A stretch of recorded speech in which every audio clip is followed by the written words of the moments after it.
The story of Nagi and Erika is a complicated one. The two were switched at birth. Nagi grew up living a modest life as the son of an eatery owner, while Erika was raised in luxury as the daughter of a wealthy hotel magnate. On their 17th birthday, their paths crossed and the truth was revealed, along with the surprising announcement of their arranged engagement. Despite their initial reluctance, the two began living together. In time, Nagi developed a complicated dynamic with Hiro, his classmate and crush, as well as with Sachi, his adopted younger sister. Now, another unexpected situation unfolds as someone from his past has just arrived at the airport. One evening, Hiro suddenly arrives at Erika's house and makes a shocking announcement that she's moving in. She explains that her parents are trying to marry her off to someone she doesn't love, and she has no intention of allowing that to happen. When Nagi asks if she essentially ran away from home, Hiro firmly replies that she's going to war. While Nagi is impressed by her resolve, Erika and Sachi are left slightly stunned by this bold side of Hiro. Seated in the dining area, Hiro elaborates that if she meets her fiancé, it would likely seal the engagement. To avoid that, she's decided to stay elsewhere.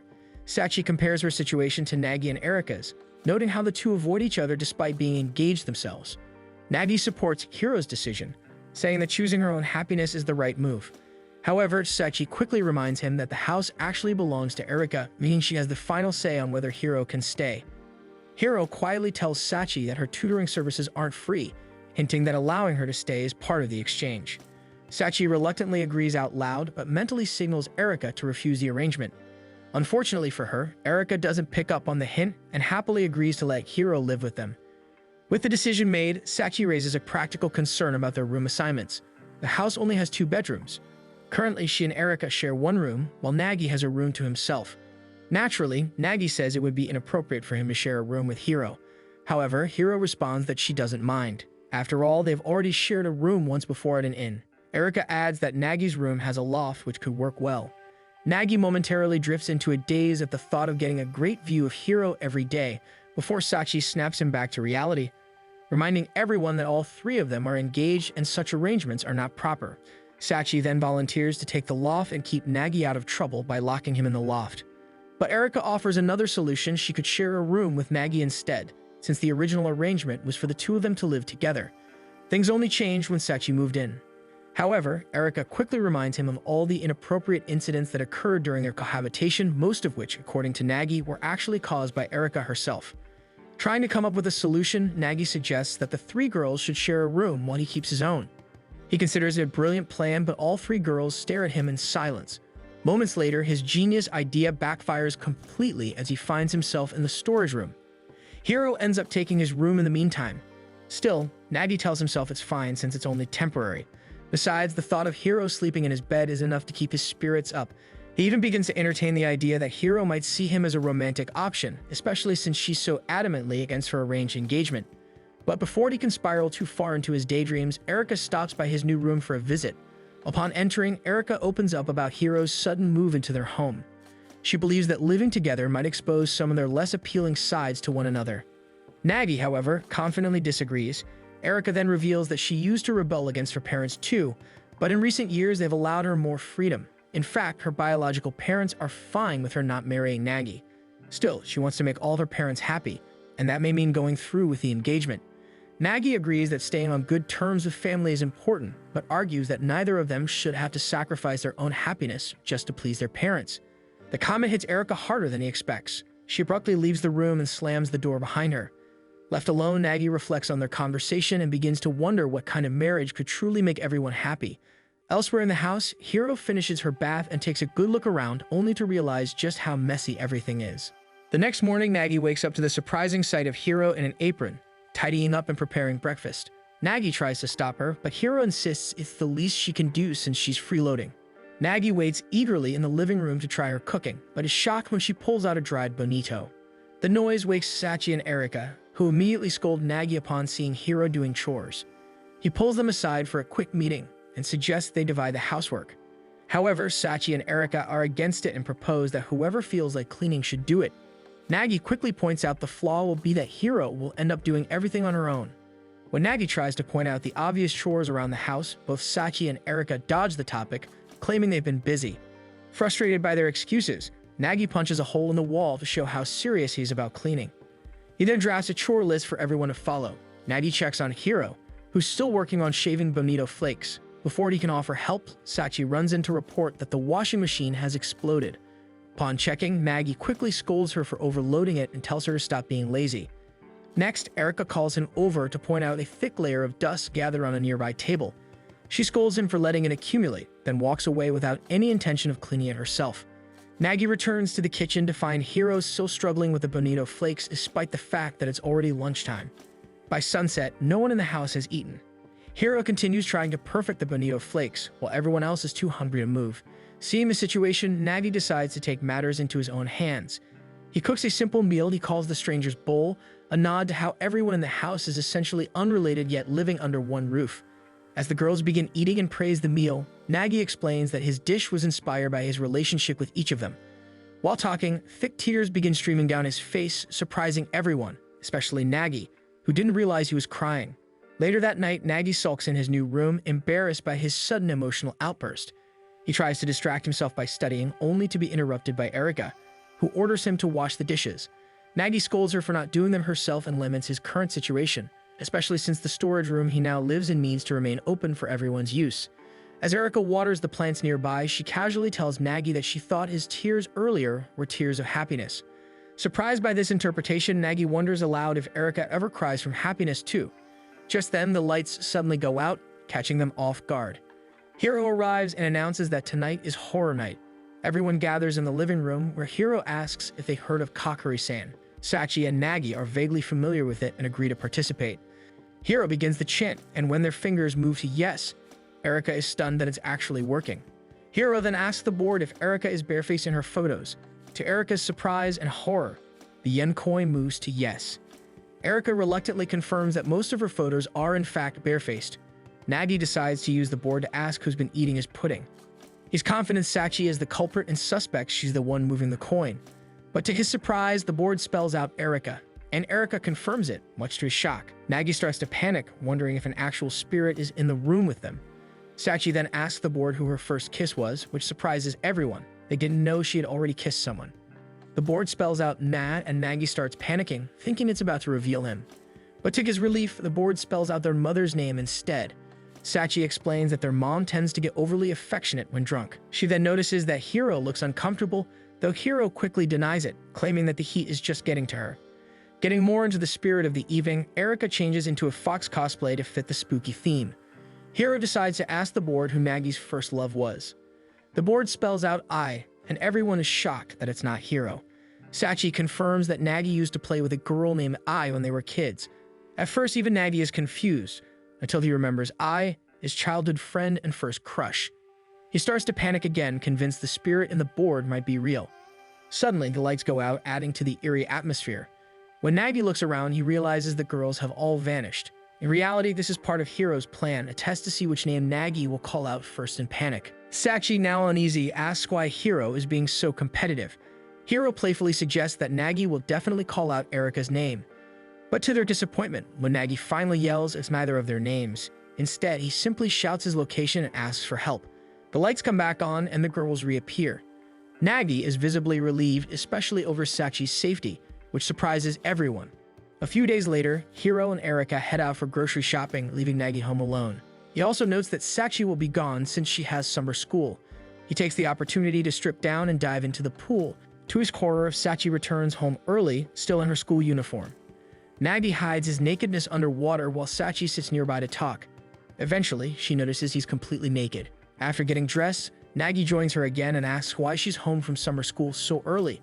As they chat, a cat suddenly cuddles up to Sachi, and Nagi realizes she's been secretly feeding it. Sachi grabs him by the collar and forces him to swear not to tell anyone.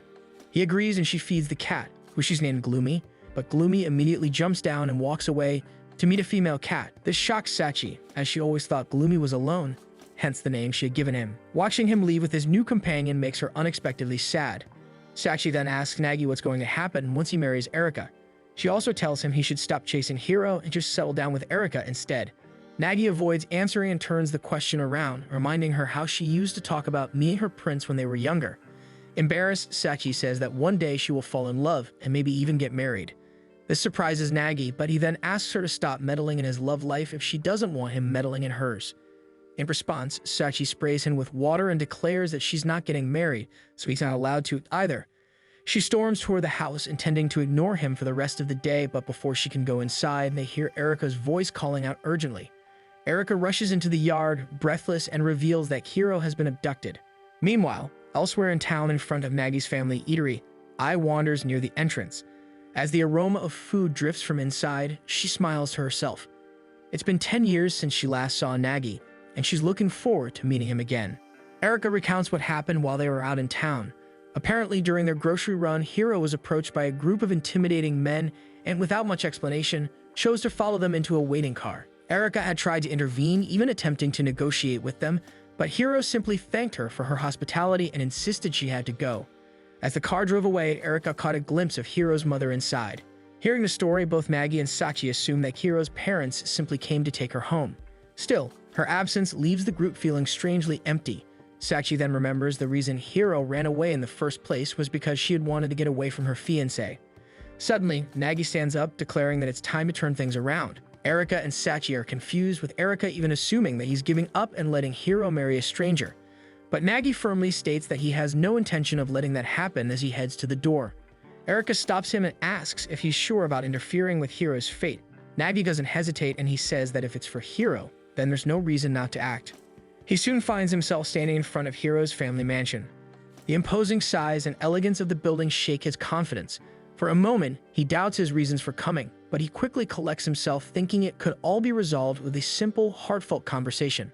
He imagines himself boldly but politely declaring to Hiro's mother that he's in love with her daughter and that the wedding must be called off. In his fantasy, the mother understands, and Hiro gazes at him with admiration. With a satisfied and determined smile, he proceeds to the front door. However, upon sliding it open, he finds himself inside what looks like a small shop. He opens another door. This time, it's a diner. Wandering through the compound in confusion, Nagi begins to think he's at the wrong address. But just then, he spots a flash of purple. It's Hiro, walking with her mother and two unfamiliar people. Nagi calls out to her. Their eyes meet briefly, but her mother sternly nudges her forward, and Hiro breaks eye contact and follows her mother. Not willing to give up, Nagi rushes forward, grabs Hiro's hand, and pulls her away to escape. As they run, a memory comes to mind back when Nagi ranked second in exams for the first time. He had always been first until Hiro appeared. When he first saw her in high school, he was surprised that Hiro was a girl.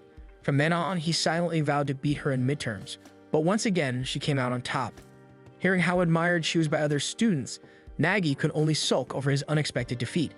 One evening, Sachi had asked Nagi to play with her, but he refused. He was determined to study.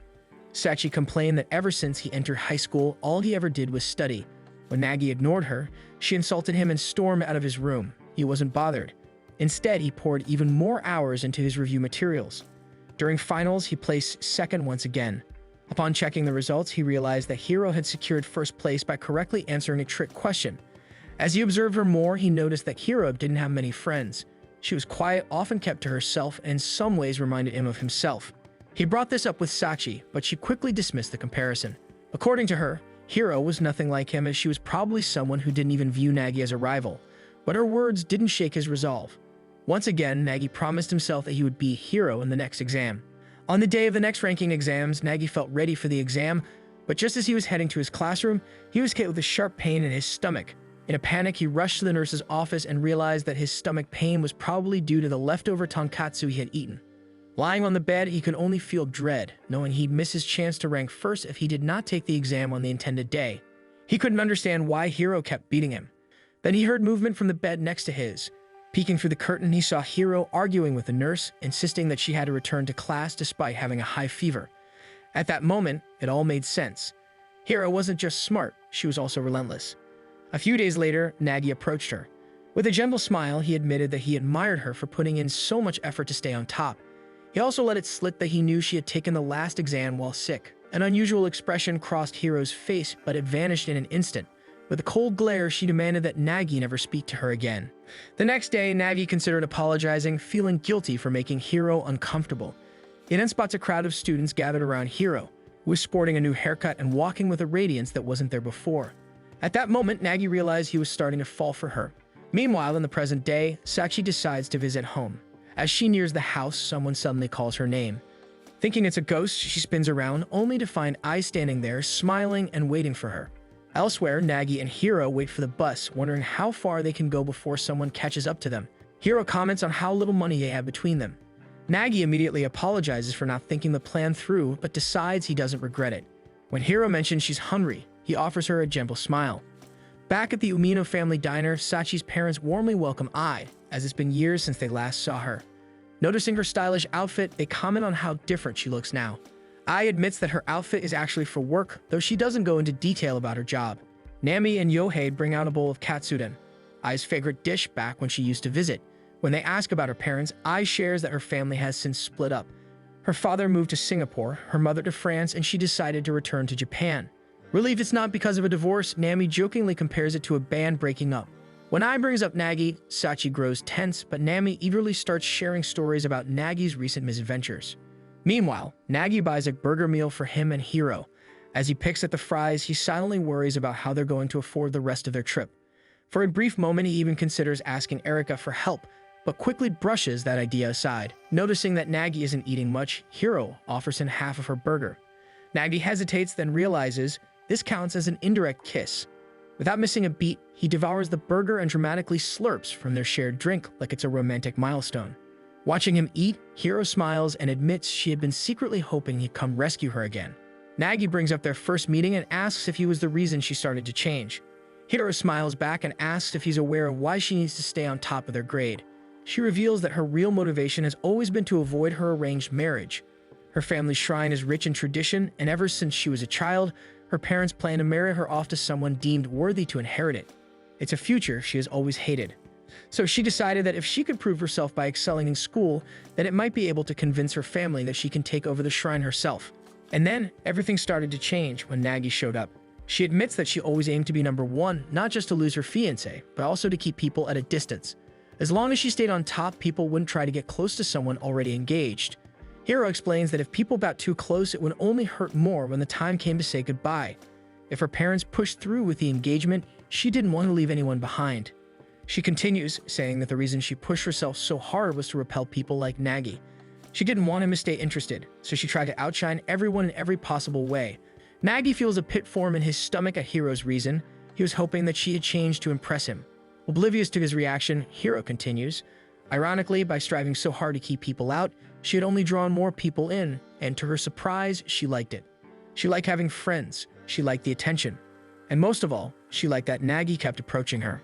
Before the moment can become too heartfelt, Erika suddenly appears and loudly calls them over. Back at the Umino family diner, Nagi's parents finish explaining to Ai how Nagi was switched at birth and is now living with his fiancé. Following Erika, Nagi and Hiro find themselves at the family shrine, standing before Hiro's mother, Asami. Erika introduces Nagi as her fiancé and forces him into a deep bow as they apologize for kidnapping Hiro. Erika rattles off Nagi's bad habits while he shrinks under her words, only for Asami to join in, scolding him for not thinking ahead. She then turns her scolding toward Hiro for bringing a betrothed couple into the inn. Erika defends her, explaining that their engagement is secret to most students, so Hiro didn't know. She also opens up about her own resistance to the arrangement, how it was never her idea, and how she harbored resentment toward her father and her supposed fiancé. She confesses that at first she shut everyone out thinking that was resistance, but later realized she was only running away. Asami listens and finally speaks. She says that Hiro is her only daughter and the next in line to take care of the shrine. Of course, she's strict because she has to be, but she also admits she didn't realize just how unhappy Hiro was. Her tone softens as she says they need to talk more and understand each other better. She then bows to both Erika and Nagi, apologizing for dragging them into their family matters. Afterward, Hiro thanks Erika sincerely. She says Erika's words helped her realize how wrong her approach had been. She gives Erika a tight hug and invites her to go shopping together sometime to make up for the interrupted trip. Watching them hug, Nagi feels awkward, until Hiro also thanks him and invites him along. Nagi tries to brush it off, saying he only made things worse. On the way home, Nagi seems unusually quiet. Erika finally asks what's wrong, and he admits he feels embarrassed. He tried to elope with Hiro, only for Erika, his actual fiancé, to swoop in and fix everything before they could make a terrible mistake. Erika teases him, but her words only make him sulk more. So to cheer him up, she buys him a drink and tells him he actually did okay today. He takes a sip, surprised by the warmth of the soup. Erika downs a cold cola and casually says that soup is labeled as relaxing, which is clearly what he needs. Nagi quietly admits something else. He's come to realize how much he relies on Erika. She grins proudly and declares that it just proves her place in his life is irreplaceable. Watching her smug expression, Nagi can't help but think she's kind of cute. The next day, Ai asks Sachi if she can visit Nagi's new home. She claims it's just to say hi, but Sachi is curious, especially since she remembers how Nagi confessed to Ai back in elementary school. She laughs at the memory, saying it was funny how serious he was for a kid. But Ai responds more seriously. She says she actually wants to talk to Nagi about that. Sachi brings her to Erika's house, surprising both Erika and Nagi. Without wasting time, Ai says she's here to finally give Nagi an answer to the confession he made 7 years ago. Flustered, Nagi tries to brush it off, insisting she doesn't have to bring up something so old. But Ai simply smiles and says that she came back to marry him. The room falls silent. Everyone, including Nagi, stares in stunned disbelief as Ai smiles at him. After Ai's bold declaration, Nagi feels like she's going overboard, as marriage was the last thing on his mind back when he confessed as a child. Ai doesn't linger and simply bids them farewell, explaining that she only came to inform them of her intentions before taking her leave. Everyone is left confused, but Nagi reflects on how little Ai has changed since their childhood. Wanting to respond properly, he decides to follow her. He catches up and thanks her for remembering to reply, but apologizes for having to turn her down. He explains that he's in love with someone else and is already dealing with multiple complicated relationships. To his surprise, Ai smiles and accepts his answer easily. Nagi realizes that Ai's understanding nature is exactly what drew him to her all those years ago. Before he can say anything more, Ai casually announces that she'll be shifting gears and begins walking home. After a few steps, she turns around and asks Nagi to walk her home.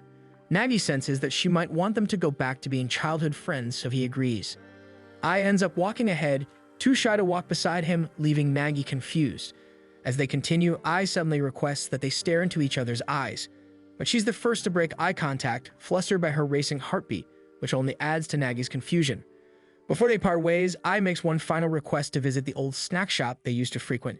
Nagi's face lights up at the memory and he eagerly agrees. As they walk toward the shop, Ai admits that it feels like they're on a date now, although Nagi points out that it was her idea to go. When they arrive, however, they find a regular convenience store where the old shop used to stand. Instead of being disappointed, Ai starts reminiscing about a Super Bowl toy she had desperately wanted as a child. She used to visit the shop every day, spending all her allowance trying to win it. She swore to return once she had enough money, determined to take it home. Unfortunately, by the time she came back, the toy had already been claimed. She remembers sitting outside the store crying from frustration.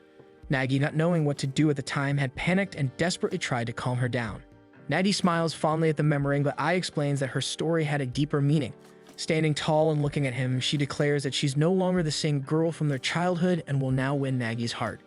Realizing what she meant by changing gears, Nagi begins to grow nervous. Later, he returns to the family diner, where Yohei serves him a bowl of tonkatsu. Nagi doesn't touch the food, prompting Yohei to ask about his meeting with Ai.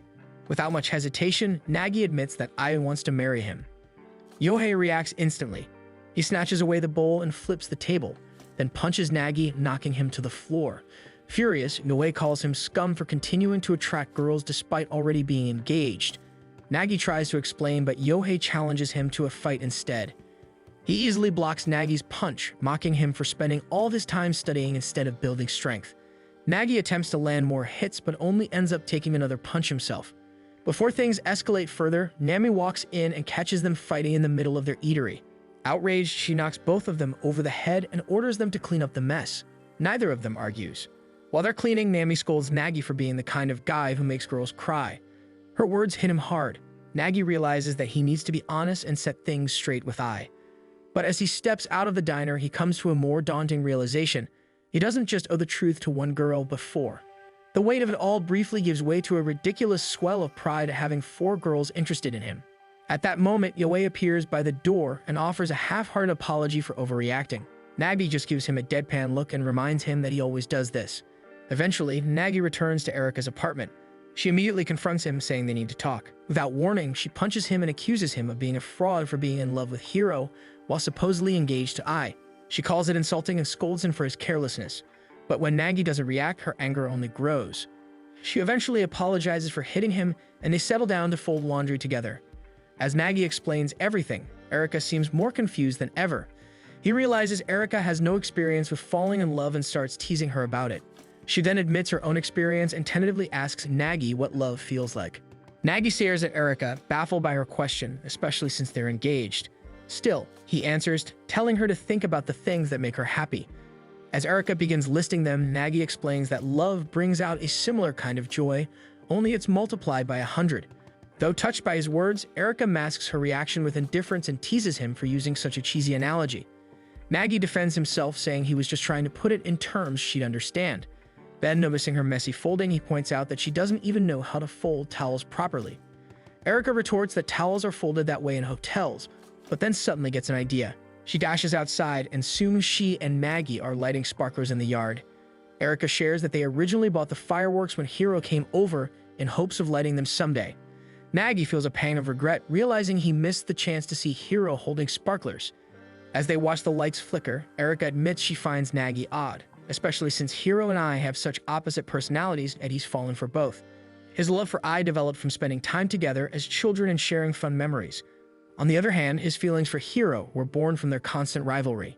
Hearing this, Erika concludes that Nagi probably just falls for anyone who talks to him. He tries to argue, but halfway through his denial, he realizes there might be some truth to it. Embarrassed, he changes the subject by lighting more fireworks. Erika thinks more deeply about his behavior. If Nagi can fall for both Hiro and Ai, people who are nothing alike, then maybe it's possible he could fall for her too if they keep spending time together. Nagi is about to dismiss the thought but stops mid-sentence. Erika chooses not to push the topic further and instead tells him to clean up since their little fireworks show is over. Unbeknownst to both of them, Sachi has been listening nearby. Hearing their conversation, she begins to wonder if there's a chance Nagi could fall for her as well. Later that night, Erika takes a bath, her thoughts wandering to the kind of happiness love brings. She imagines what it would be like to see her older brother again, but instead of her brother's face, Nagi's image appears in her mind, leaving her startled. She realizes that she genuinely enjoys talking to Nagi and starts to wonder if that feeling could be what love is. The next day, while munching on snacks, Erika tries to convince herself that her feelings aren't romantic. At that moment, Sachi walks in and asks if she can borrow some of Erika's clothes. Sachi excuses herself and moves to leave the house. Nagi and Erika, curious about where she's going, ask her directly. Without hesitation, she tells them she's heading out on a date. At first, they show no reaction, but the moment she steps out the door, it finally sinks in that Sachi is meeting up with a guy. Out in town, Sachi meets her male classmate, and the two greet each other with visible excitement. Meanwhile, Nagi and Erika are spying on them from a distance, both insisting they're only doing this out of concern since they are her older siblings. Sachi briefly hears something and turns around, but not seeing anything suspicious, she decides to continue with the date. Behind a corner, Nagi and Erika are squished together, trying to stay hidden. Erika grows flustered by their close proximity and tries to complain, but Nagi quickly scolds her, warning that Sachi might hear them. Erika can't help but recall Nagi's earlier explanation about love, and a warm, fluttering feeling begins to rise in her chest just from being near him. Thinking quickly, Erika drags Nagi into a nearby shop, where they re-emerge dressed in bright, flashy outfits. Nagi questions whether this will actually help since the clothes seem more likely to attract attention than deflect it. Erika argues that the disguise works well enough and Sachi probably won't recognize them, and at least now they won't need to squeeze into tight hiding spots. As long as they blend in with the crowd, they'll be fine. They continue tailing Sachi. Her classmate buys her a popular drink, which she happily accepts. Nagi, however, doesn't seem pleased. Erika watches him amused and jokes that maybe the boy is Sachi's type. She then teasingly suggests that Nagi might be a little too attached to his sister. Eventually, the sun sets, and the two stop at a quiet park. The atmosphere turns soft and romantic, and Erika assumes something might happen between them. But Nagi comments that it actually looks more like a rejection. Sure enough, the classmate simply bids Sachi farewell and walks off. Erika is surprised by how anticlimactic it is. Then suddenly, Sachi turns in their direction, her eyes narrowing. She calls them out immediately. Erika and Nagi scramble to come up with excuses, but Sachi flatly tells them that she had noticed them tailing her all day. Nagi gets defensive, saying he was only worried since middle schoolers aren't supposed to be wandering around at night. He adds that Sachi shouldn't even be thinking about dating with entrance exams coming up. Sachi chimes in, explaining that the whole point of the date was because the boy is at the top of their class and could help her study. Unconvinced, Nagi walks up to her and scolds her for not taking her situation seriously. Sachi gives him a teasing look and asks if he's jealous. Nagi quickly denies it, reminding her that she's his sister. Without another word, Sachi turns and announces she's heading home. Left behind at the park, Nagi starts to question whether the situation is bothering him more than he originally thought. Lost in thought on the way home, he crosses the street without noticing the red light. A bike screeches to a stop just in time, but the sudden encounter still knocks Nagi off his feet. The writer gets ready to scold him but stops upon realizing it's Hiro. They decide to catch up at a karaoke place. After Hiro finishes her song, Nagi claps in amazement. They talk, and Hiro shares that she agreed to meet her fiancé, though the meeting has been postponed. She says she wants to at least give it a try, hoping the man turns out to be decent. She then asks Nagi what he's been up to lately. Nagi tells her about Sachi's so-called boyfriend. Hiro says it sounds like Sachi might be testing him, and his uncertainty about his feelings only proves that it's affecting him more than he admits. Normally, people would be happy for their siblings. Then Hiro asks if he finds Sachi attractive and hands him the microphone. Nagi hesitates, but instead of answering, he suddenly announces that he has to go home to prepare dinner and leaves. As he walks off, Hiro watches him fondly, quietly admitting to herself that she finds him cute. When Nagi gets home, he's ready to head to bed, but overhears Sachi and Erika chatting in their room. He barges in and scolds Sachi for moving too fast with her boyfriend. Erika explains they were only talking about how close Sachi had gotten to her dogs. Satisfied with Nagi's reaction, Sachi reveals she had lied. She actually turned the boy down. Embarrassed, Nagi returns to his room, forgetting to prepare dinner. Meanwhile, Sachi is giddy, realizing just how much Nagi cares for her. One morning, Erika wakes up and realizes it's already almost noon. As she groggily starts to get ready, she's startled to find Ai sitting silently by her bedside. Still half asleep, Erika goes through her usual routine, only to find Ai following her every step, even helping her get dressed and fixing her hair. By the time Ai casually comments on how Erika prefers her eggs cooked, Erika finally snaps. Frustrated, Erika demands to know why Ai is in her home. Sachi and Nagi, who have been observing them, are just as confused. Ai calmly explains that she has every intention of marrying Nagi. As his childhood friend, she refuses to let him get engaged to someone she doesn't approve of. That's why she came to challenge Erika. If Erika loses, she must break off the engagement. Nagi tries to clarify that the engagement was something their parents arranged, but before he can finish, Erika cuts in and accepts the challenge. Nagi is stunned, thinking this is Erika's way of confessing her feelings for him. Erika quickly denies it, saying she just wants Ai out of the house and can't stand being followed around all day. Erika leads them to a game center where she declares that they will be playing a game of darts. Ai confidently agrees and steps up to the line, striking a baseball batter's stance before throwing. Nagi and Sachi look on, baffled by the amount of power and intensity she's putting into such a simple game.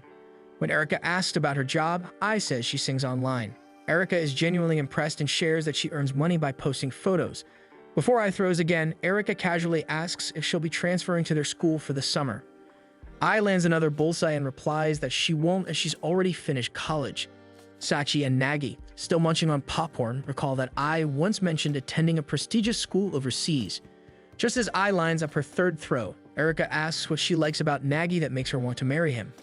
The question throws Ai off and her dart misses the target entirely. Without answering, Ai gestures for Erika to take her turn. Erika steps up, secures her stance, and prepares to throw until Ai suddenly asks whether she ever intends to marry Nagi. Erika falters and misses, then confidently replies that she'll choose her own husband when the time comes. As she steadies herself for the next dart, Ai drops another question, whether Erika and Nagi have ever been physically intimate. The question makes Erika choke mid-throw. Red-faced, Erika denies anything intimate ever happened, but admits she might have seen some things. Ai calmly responds that she, too, has seen certain parts of Nagi. Nagi now blushing furiously, horrified that they're having this conversation in public. Before Erika can throw her final dart, Ai suddenly poses one more question, whether Erika loves Nagi or if she hates him. Erika pauses, then answers that she feels neither love nor hate toward him. As she finally releases the dart, Ai adds that if the dart hits the target, it will count as confirmation that Erika actually does love Nagi. But to everyone's surprise, Erika lands a perfect shot, striking the center of the target. Before the group can process what just happened, Ai abruptly shifts focus.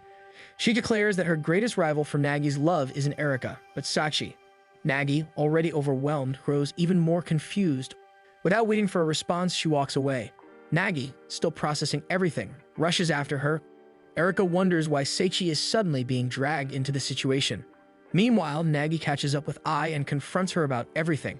When Ai casually claims that Nagi is simply possessed by fate, he takes offense, but as he reflects, memories of all the complicated situations he's had with the girls come flooding back.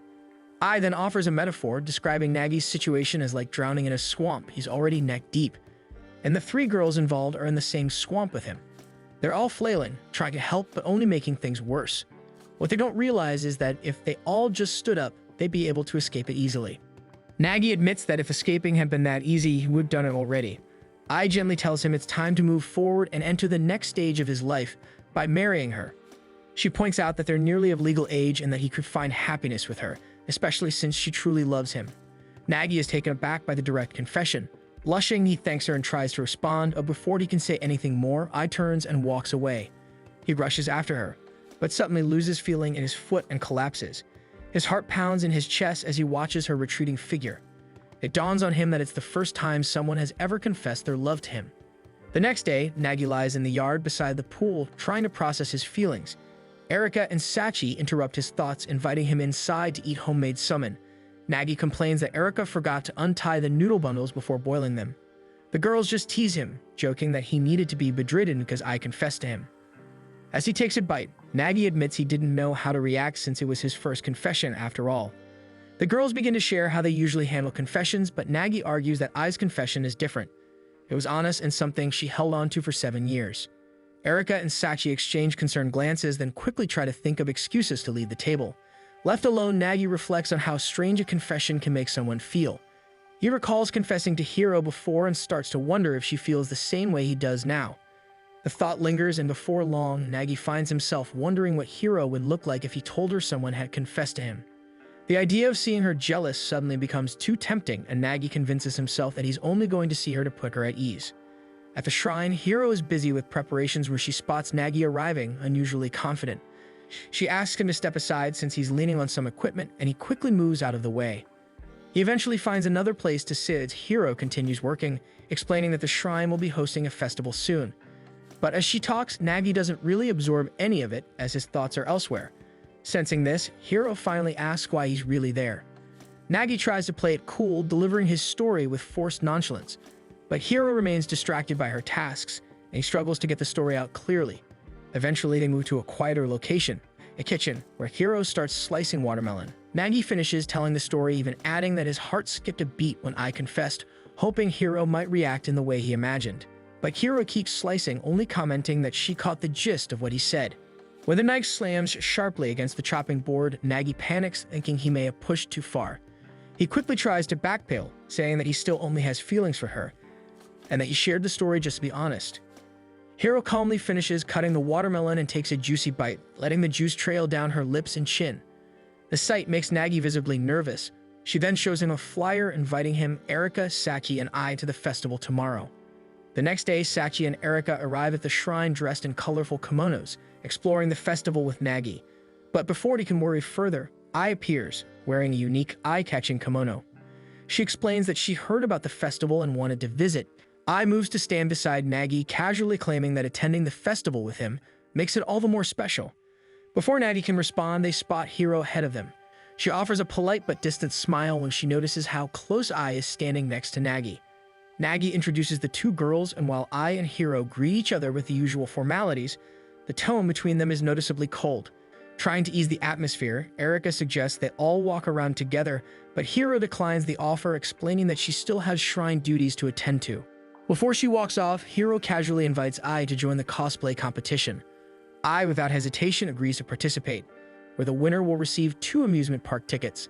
To make matters worse, Hiro also announces that Nagi will be one of this year's judges, sending him into a quiet panic. The thought of judging a competition between all the girls he's close to feels like a trap, but the girls, Erika, Sachi, Hiro, and now Ai, are already hyped and motivated to impress him with their performances.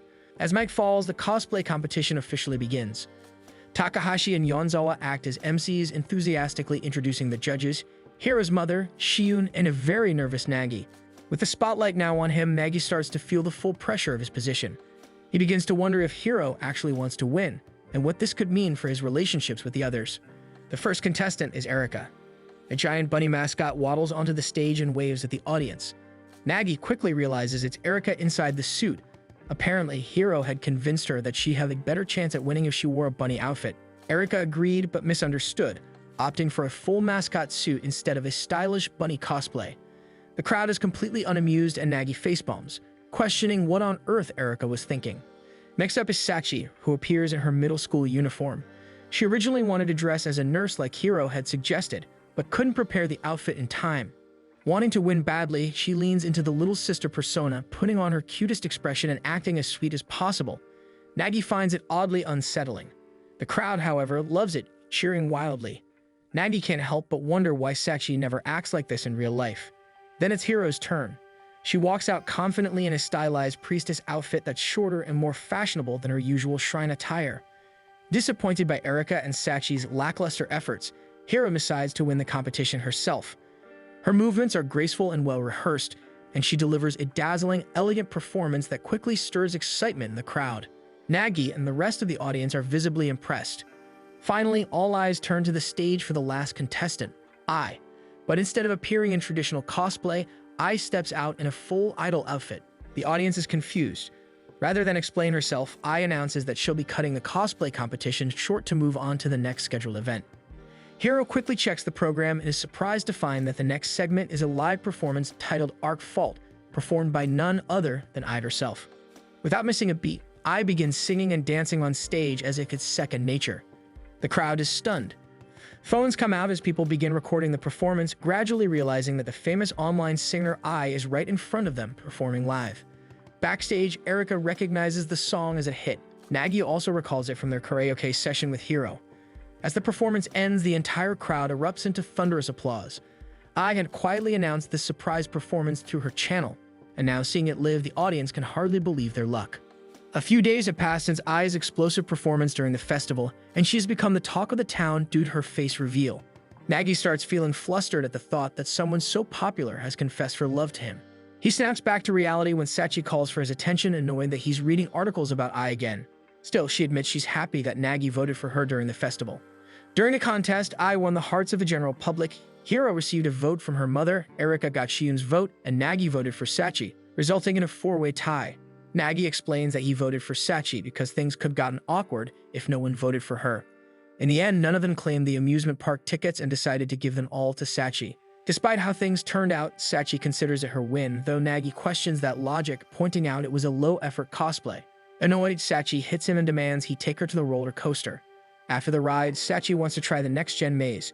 Nagi warns her that she'll probably get lost and end up stuck inside. Taking it as an insult, Sachi charges in without him. Once inside, she's immediately captivated by the maze's reflective surfaces. As she searches for the exit, she ends up at a dead end. Suddenly, she sees what looks like her brother's reflection in a mirror, teasing her and pointing toward an exit.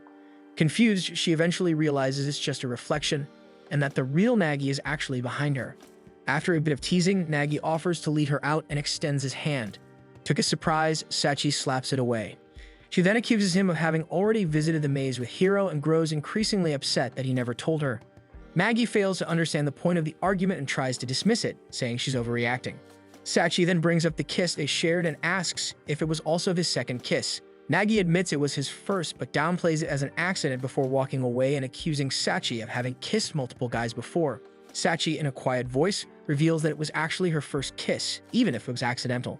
Summer break finally ends and Nagi returns to school.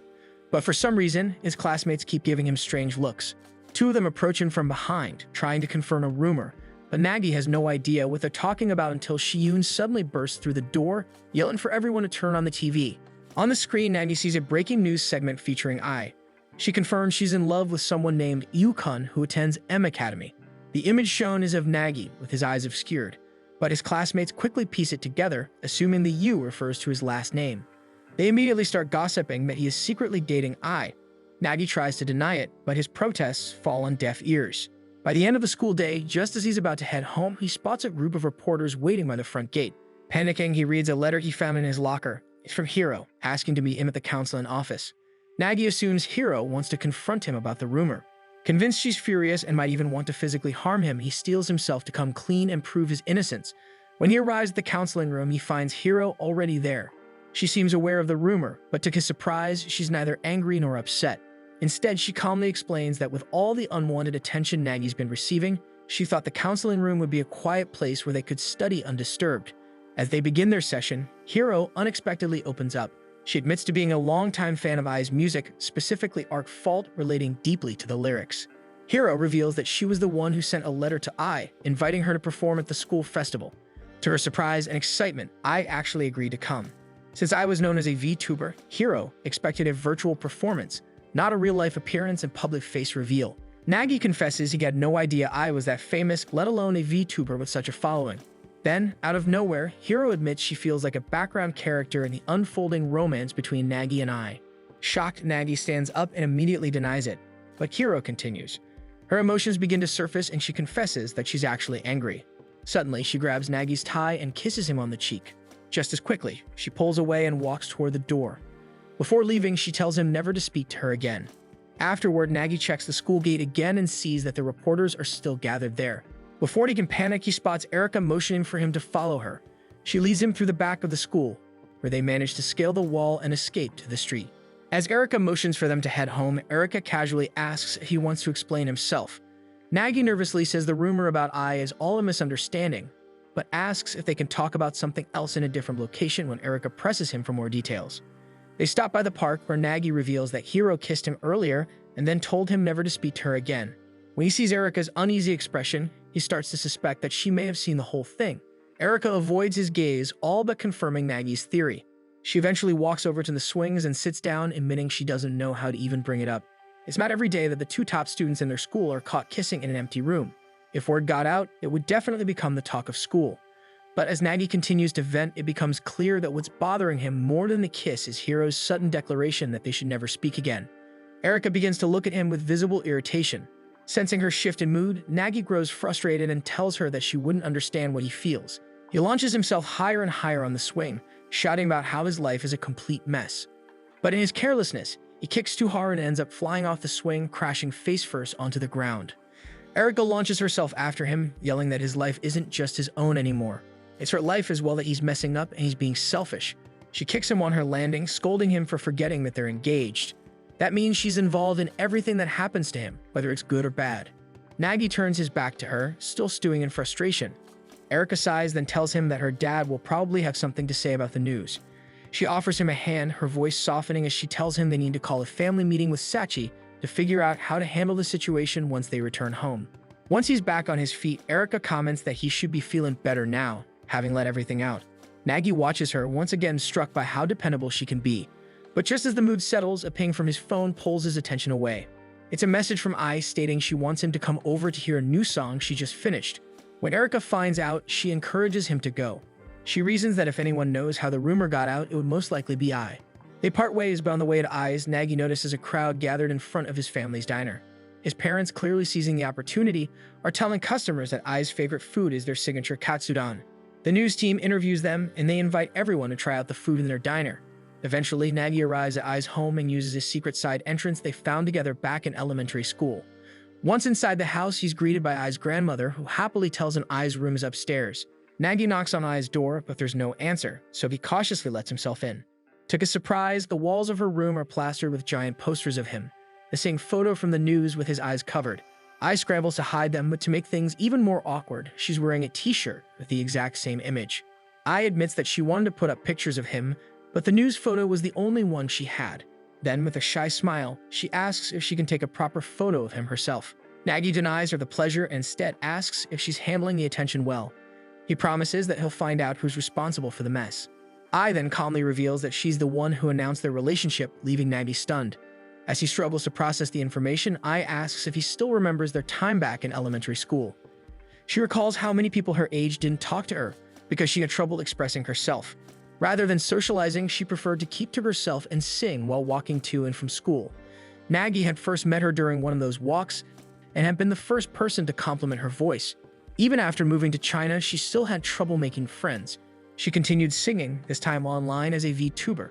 Eventually, people began tuning into her streams and listening to her songs, and before she knew it, she had built a following. She admits that all the songs she's written happen to be about Nagi. Now she wants him to be the first to hear her new music. She confesses she can no longer live without him because without him, she won't even be able to write songs. She also points out that the world is already celebrating their relationship. Ai then asks Nagi if he's ready to go against the world. This question makes him imagine how that scenario might play out. But before anything else can happen, Ai suddenly exclaims that she just came up with a new song and politely asks him to leave, making Nagi even more confused. Nagi returns home only to find Erika's mother, his biological mother, Ritsuko, waiting for him in the living room. Sachi and Erika sit nearby, looking tense. Nagi feels immediately uncomfortable. Ritsuko hasn't bothered to contact him since their first dinner together, and he doesn't feel any sense of maternal warmth from her. Sipping her coffee, Ritsuko tells Nagi that she's well aware of his latest controversy, prompting him to give a stiff apology. His formal tone makes Ritsuko laugh, saying it sounds like the kind of apology a celebrity would give. Once she settles down, she comments that Ai is spreading half-truths and warns that people like her can be exhausting to deal with. As Erika explains that Ritsuko is a producer, she then casually asks Sachi to fetch her a drink. As Sachi serves her, Ritsuko suddenly asks if Erika and Nagi have already become physically intimate. Erika quickly and loudly denies it, which makes Ritsuko sigh in disappointment. She lights up the idea of news breaking that Nagi and Erika are actually engaged and living together, believing it would stir a lot of media attention. Both Nagi and Erika are horrified, but Ritsuko already has a plan in motion. She makes a call instructing her men to take them away. Meanwhile, Nagi and Sachi's parents are celebrating this sudden boom in business, thanks to Nagi's link to Ai. Their diner has become unexpectedly popular. Sachi later arrives home and announces she'll be staying there for now. They presume it's because Nagi had fought with her, but Erika corrects them, stating that Nagi and Erika have disappeared. It turns out that Ritsuko has brought Erika and Nagi to a hotel, fighting on how they should keep away because they only have a single bed. Apparently, Ritsuko booked the room for them for an entire 2 weeks. At the hotel, Nagi and Erika immediately argue about the limited space in the room. They soon realize they don't have any of their usual belongings with them, making them wonder what exactly they're expected to do during their stay. Meanwhile, Sachi finally learns about Erika and Nagi's whereabouts through a text message sent to the family. She begins to worry that something might develop between the two. Back at the hotel, Nagi checks the door and discovers they're locked in. When he returns to the bed, Erika tells him they just have to endure the situation. Nagi is surprised, assuming Erika would also be trying to find a way out, but she explains that there's no point as her mother tends to do this every time she causes problems. Dinner eventually arrives and Nagi can't hide his excitement over the steak being served. He takes a generous bite, delighted by how juicy it is. Erika remains unimpressed, prompting Nagi to try looking less enthusiastic as he casually comments on how amazing Ritsuko is. Erika explains that Ritsuko is always like this, which tends to be eccentric in a way that's oddly similar to Nagi. Mildly offended, Nagi insists he understands Ritsuko's point and believes she's mainly doing this to protect them. After a few bites, Erika announces she's done eating and heads to another part of the room, claiming she has something to do. Moments later, Nagi hears her scream. He rushes over and finds her dangling awkwardly from a shelf. The chair she'd been standing on tipped over, leaving her stuck. She orders him to catch her on the count of 3, but when she jumps, Nagi is unprepared, causing him to catch her with his face instead, much to Erika's embarrassment. She screams again and scolds him before pointing to a yoga mat, explaining she was simply trying to retrieve it. As she tries to get up, Erika finds she can't move her leg. Nagi suspects she has a cramp and attempts to help straighten it. Erika complains in pain, but once he bends and stretches her foot, the cramp disappears. She's momentarily relieved until she notices their position and scolds him again. Nagi retreats to the table, already questioning if he can survive 2 weeks like this. 2 hours later, he notices Erika still hasn't returned from the sauna and decides to check on her. Just as he predicted, she slumped inside, breathing heavily from staying too long. Sighing, he helps her out. Nagi starts to wonder why Erika is acting so strangely. She admits it's difficult to behave normally since this is the first time she's been stuck in a hotel room with a guy. Both of their faces flush at the implication, completely unaware that Ritsuko is watching them from a control room with no intention of letting them out until she's satisfied. They both avoid eye contact in an attempt to clear their thoughts. Erika suggests they should resist letting any feelings develop between them. Nagi considers her words, then casually asks what her favorite color is. Erika is caught off guard and flustered, only for Nagi to look at her unimpressed since it was just a simple question, and yet it made her heart skip. When she realizes there was no hidden meaning behind it, Erika starts thinking about her answer, but quickly becomes annoyed that she's the one who has to respond. Nagi, frustrated that everything seems to set her off, stands up in irritation. Erika snaps at him and demands that he sit back down. From the control room, Ritsuko watches in confusion at their bizarre back and forth. She decides to intervene, remotely switching on the television in their room. The sudden noise startles them both, and Erika instinctively clings to Nagi. Realizing how close they are, their faces redden again, and they immediately pull away from each other. Erika insists her racing heartbeat is only because the TV startled her and has nothing to do with Nagi. With nothing better to do, they decide to watch the program, which happens to be a riddle game show. The first riddle sounds suggestive, prompting Erika to get the wrong idea and accuse Nagi of thinking the same inappropriate answer. However, the correct answer turns out to be simply a pencil, which makes Ritsuko burst into laughter in the control room. Amused by their reactions, Ritsuko decides to make things more interesting and turns on the heater. The effect is immediate as Nagi strips down to his t-shirt, making Erika nervous. Nagi tells her there's nothing to get flustered about since he's still clothed, but when he notices the AC has been switched to heating mode, he goes to change the settings. By now, he's already sweating heavily. Erika points out how much he's sweating and tells him to stop, which makes him snap back that it's perfectly normal when someone's hot. Their bickering leaves Ritsuko laughing so hard she's on the floor, having a difficult time controlling her laughter. At 1:25 a.m., Nagi announces that he's going to take a bath, prompting Erika to complain about being left alone. This irritates Nagi, who wonders when exactly it's considered acceptable for him to bathe, but Erika fires back that all she wants to do is sleep.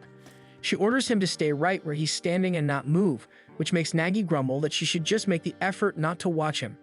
The tension between them excites Ritsuko, who's eagerly watching from the control room. She certainly didn't expect Erika to actually tie Nagi up with a cloth and silence him by taping his mouth, also she can sleep peacefully. Ritsuko bursts into laughter at the scene, even causing her security team to stifle their own chuckles.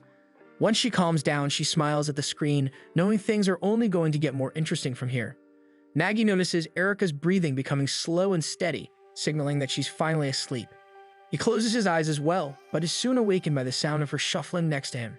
Erika, still wearing an eye mask, reaches over him in search of a water bottle. Nagi panics since this is the closest they've ever been. She grabs his arm, feeling along it while muttering about the water being lukewarm. Clearly half asleep, she struggles to unscrew the lid and complains about its odd shape. Then, assuming it might help, she bites his hand to open the bottle.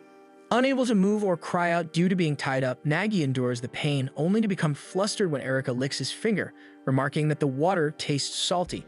Still confused, she finally removes her eye mask and sees Nagi struggling. Spotting her actual water bottle nearby, she takes a sip and casually tells him that she's used to her odd sleeping habits, which is why she tied him up for both their safety. With that, she wishes him good night and switches off the light. Lying in the dark, Nagi voices what's been on his mind since it feels strange that Ritsuko put them in the same room if her goal is to keep them away from everyone. Erika responds in a bored tone, saying Ritsuko is clearly doing it for her own amusement. In the control room, Ritsuko smiles proudly that Erika has figured her out. But Nagi isn't convinced that's the only reason. He suspects Ritsuko is also testing them to see if they'd make a better match for each other.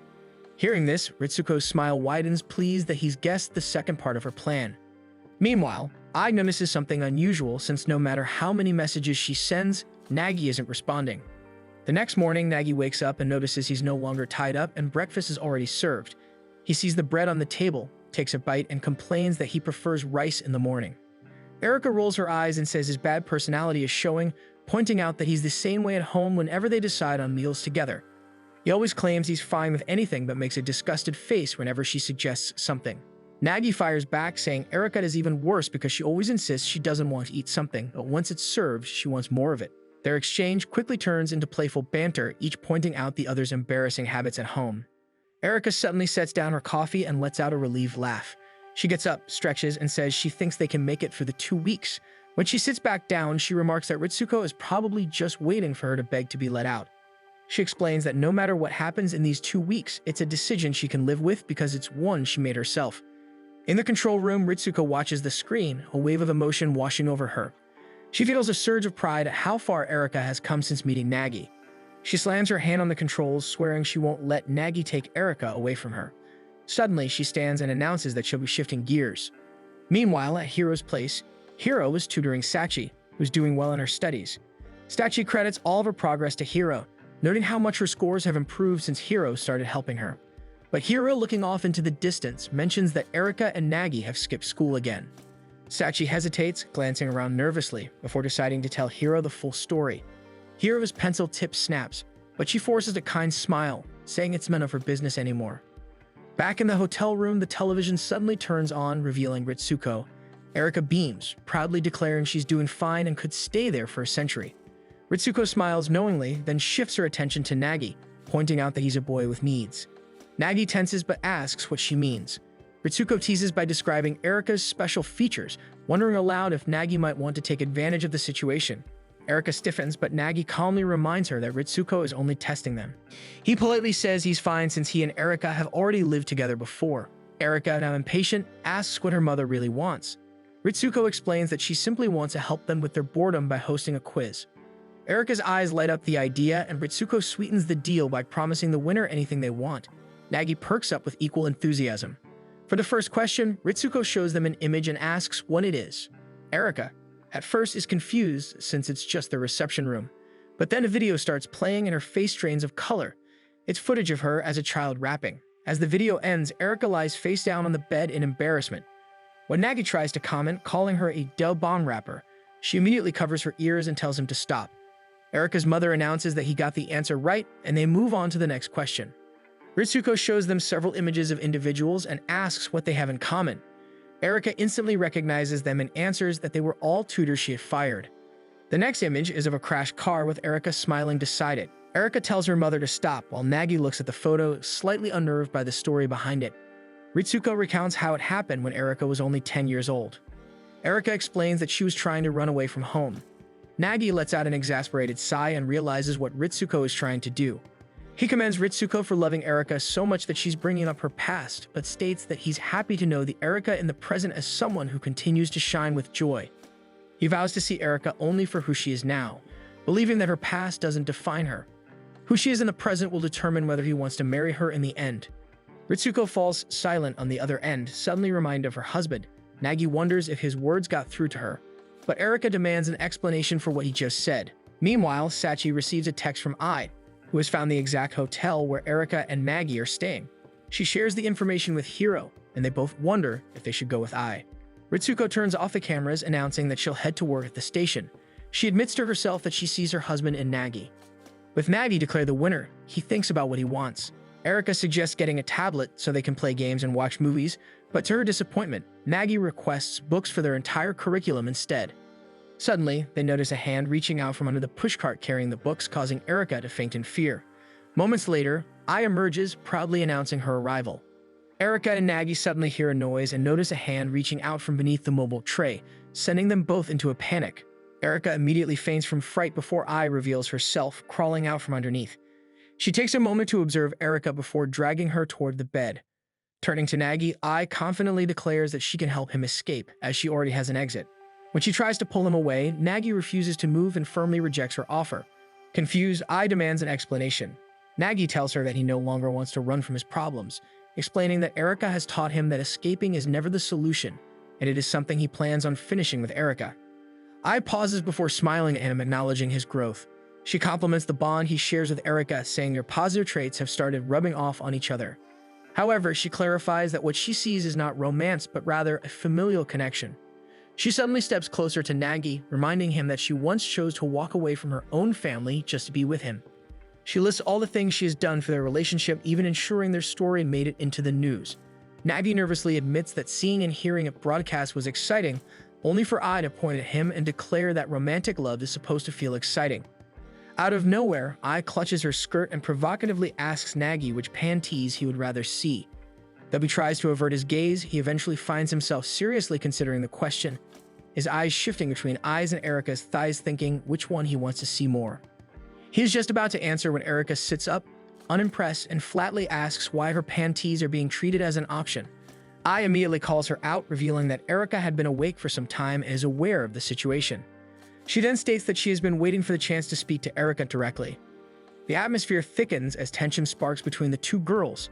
Sensing the hostility, Nagy tries to excuse himself from the confrontation, but both Ai and Erica order him to stay put. Ai then demands that Erica break off her engagement with Nagy. Erica protests, explaining that it's a decision made by their families and not something she can easily undo even if she wants to escape. Ai challenges her, pointing out that Erica is far too complacent with her parents' wishes. Erica denies this, clarifying that the reason she agreed to live with Nagy and test their relationship was so that she could gradually become independent from her family. Unmoved, Ai presses further, asking what kind of relationship Erica would have with Nagy if their engagement didn't exist or was suddenly called off. Then realization hits Erica. Without the engagement, she and Nagy would essentially be nothing to each other since they lead very different lives and have almost nothing in common. Ai smiles, satisfied that Erica has finally acknowledged her point that their engagement does not represent a true relationship. Nagy, however, feels a pang of guilt since Erica has supported him many times in the past. Ai then walks over to the portable tray, claiming she and Nagy's relationship is real. She then pulls out a large board she had prepared. On it is a detailed 100-year life plan with Nagy, outlining her vision of their future romantic relationship. She enthusiastically explains her plan, their marriage, their children, and other aspects of their future life together. She even adds that she intends to work after marriage so that Nagy can enjoy life as a stay-at-home dad. Nagi doesn't seem opposed to Ai's idea, but Erika is clearly bothered and mocks the part where Ai wrote that she plans on ascending to heaven with Nagi while holding hands. Ai is offended by the remark, prompting Nagi to step in and calm them down. He tries not to show it, but he is touched that Ai thought of a future with him so seriously. The two girls sit across the table and begin discussing their different perspectives on marriage. Ai claims that Erika is immature since she isn't even thinking about marriage, but Erika counters that marriage does not guarantee happiness, marking Ai as the immature one. Ai looks at her in shock, so Erika explains her reasoning by bringing up her parents, who are always too busy to spend time with each other. Their distant relationship put a strain on the family, causing her older brother to disappear and left her feeling alone. Ai listens with understanding, revealing that her own family had also separated. Erika reminds her that not all marriages are happy, warning her not to put blind hope into it. Meanwhile, Nagi quietly reflects that he's fortunate his family is still close. Ai suddenly stands and accuses Erika of believing that a marriage arranged by her parents will somehow make her happy. As the tension builds, Nagi tries to insert his thoughts by appearing confident, but both girls immediately shout at him to stay out of their argument. Their conflict looks ready to erupt into a fight as they grip each other's hands tightly, and Nagi panics that it may turn violent. To his surprise, instead of fighting, they suddenly soften and begin complimenting one another, pointing out how good of friends they could be based on their insights. Nagi is baffled, but Ai and Erika move past their disagreement effortlessly. Erika admits that she was initially angry, but realizes many of Ai's points made sense.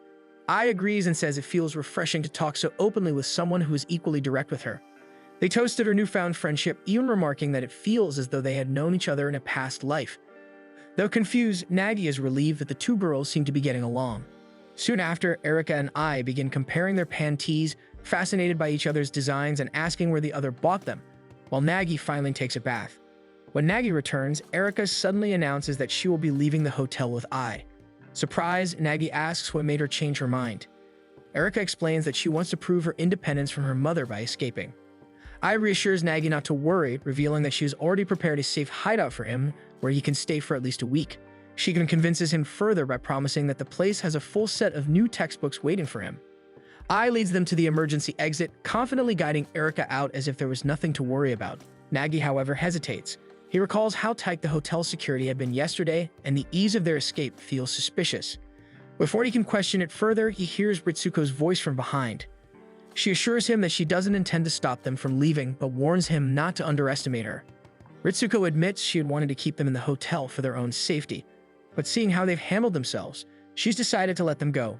She adds that the time spent in the hotel has given her a better understanding of Nagi's bond with Erika.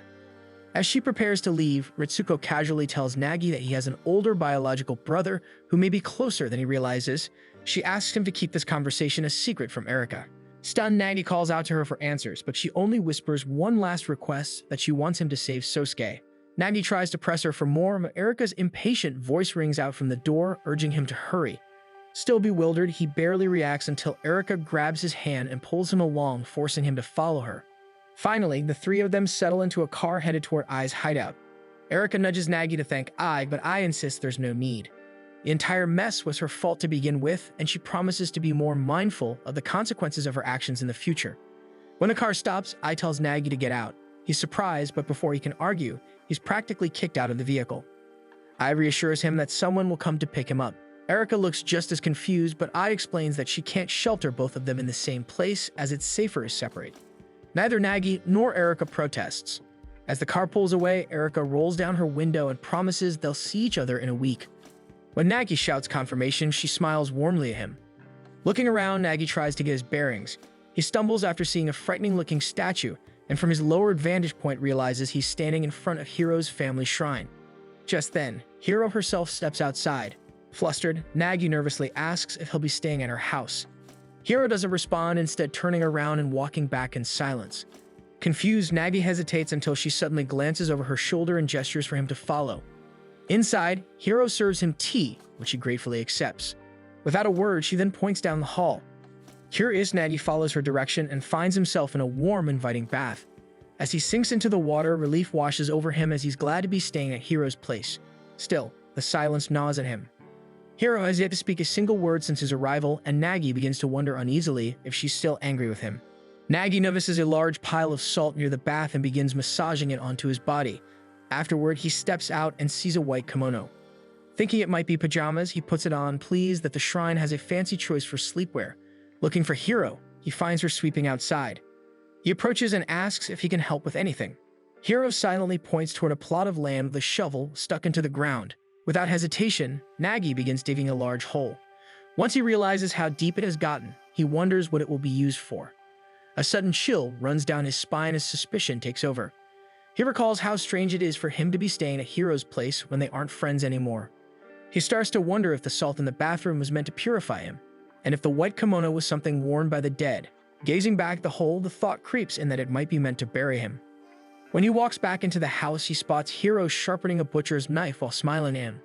Panic sets in and Nagi bolts, convinced Hiro might kill him with it.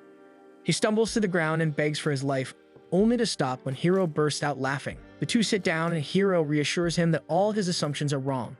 The salt in the bathroom is simply meant to ward off evil, and the white kimono was the only outfit they had available for male guests. Relieved, Nagi decides to ask why she hadn't spoken a single word to him since he arrived. Hiro pauses dramatically before admitting that she wanted to mess with him. Seeing his confusion after so long had sparked her playful side. She then apologizes for the misunderstanding from before, explaining that Ai had already cleared everything up with her. Hiro shares that Ai had asked for her help, and that made her realize she didn't want to say a background character any longer. Standing tall, Hiro declares that she will no longer be dependent on Nagi because she is the protagonist of her own story. Nagi smiles at her words, relieved that things have cleared between them. Hiro then jokingly asks him to be her background character, and Nagi readily agrees, secretly admitting to himself that her confidence is attractive. Meanwhile, Erika is at the Umino household, asking her biological parents if she can stay with them for the time being. Nami and Yohei happily welcome her, though Sachi looks visibly upset with the arrangement. The next morning, Nagi is woken up by Hiro, who suddenly asks for his help. Without hesitation, she tells him to marry her. After the confusion earlier, Hiro sits Nagi down and explains that she needs his help in creating a wedding pamphlet for the shrine. Nagi can't help but feel slightly disappointed, as he had initially assumed Hiro was going to propose to him. But Hiro quickly regains his attention by revealing that she plans to feature the two of them as the bride and groom in the shrine's pamphlet. After recovering from his initial shock and excitement, Nagi agrees to take part as her groom in the photo. When Hiro later tells Asami about her idea, Asami rejects it outright. She scolds Hiro, reminding her that she is already engaged, and then turns her stern gaze to Nagi. She warns him that he should be spending his time in confinement reflecting on his situation, not indulging in distractions. Nagi is stunned that Asami already knows about his circumstances, but Hiro quickly reassures him that Asami is aware he isn't at fault. Realizing that confronting Asami directly won't work, Hiro declares they will be using other methods. Later that day, Asami walks through the shrine and notices that the dining area has been tidied up. Curious, she heads to the kitchen and finds Nagi cleaning. He urges her to take a break, but Asami instead inspects the dishes and remarks that his interference only complicates things since chores are meant to be handled by a shrine trainee. Eager to prove himself, Nagi shows how efficient he is by showing the spotless floor, but Asami remains unmoved, telling him to give up since Hiro already has a fiancé. Later, Nagi apologizes to Hiro for being ineffective, but Hiro refuses to let his efforts go to waste. Moved by her determination, Nagi finds himself captivated once again by Hiro's beauty whenever she challenges her mother. Frustrated, Asami vents her concerns to her husband. With a firm strike to the table, he decides to take matters into his own hands. Soon after, he finds Nagi in the yard chatting with Hiro and immediately approaches, demanding to know if this boy is Nagi. Nagi freezes, startled by the man's imposing presence, until Hiro nervously greets her father. Without hesitation, her father challenges Nagi to a sumo match, declaring that he will approve the wedding if Hiro manages to win. Though confused, Nagi mimics his stance, determined to fight for Hiro's sake. But as they grapple, Nagi is quickly and effortlessly tossed aside.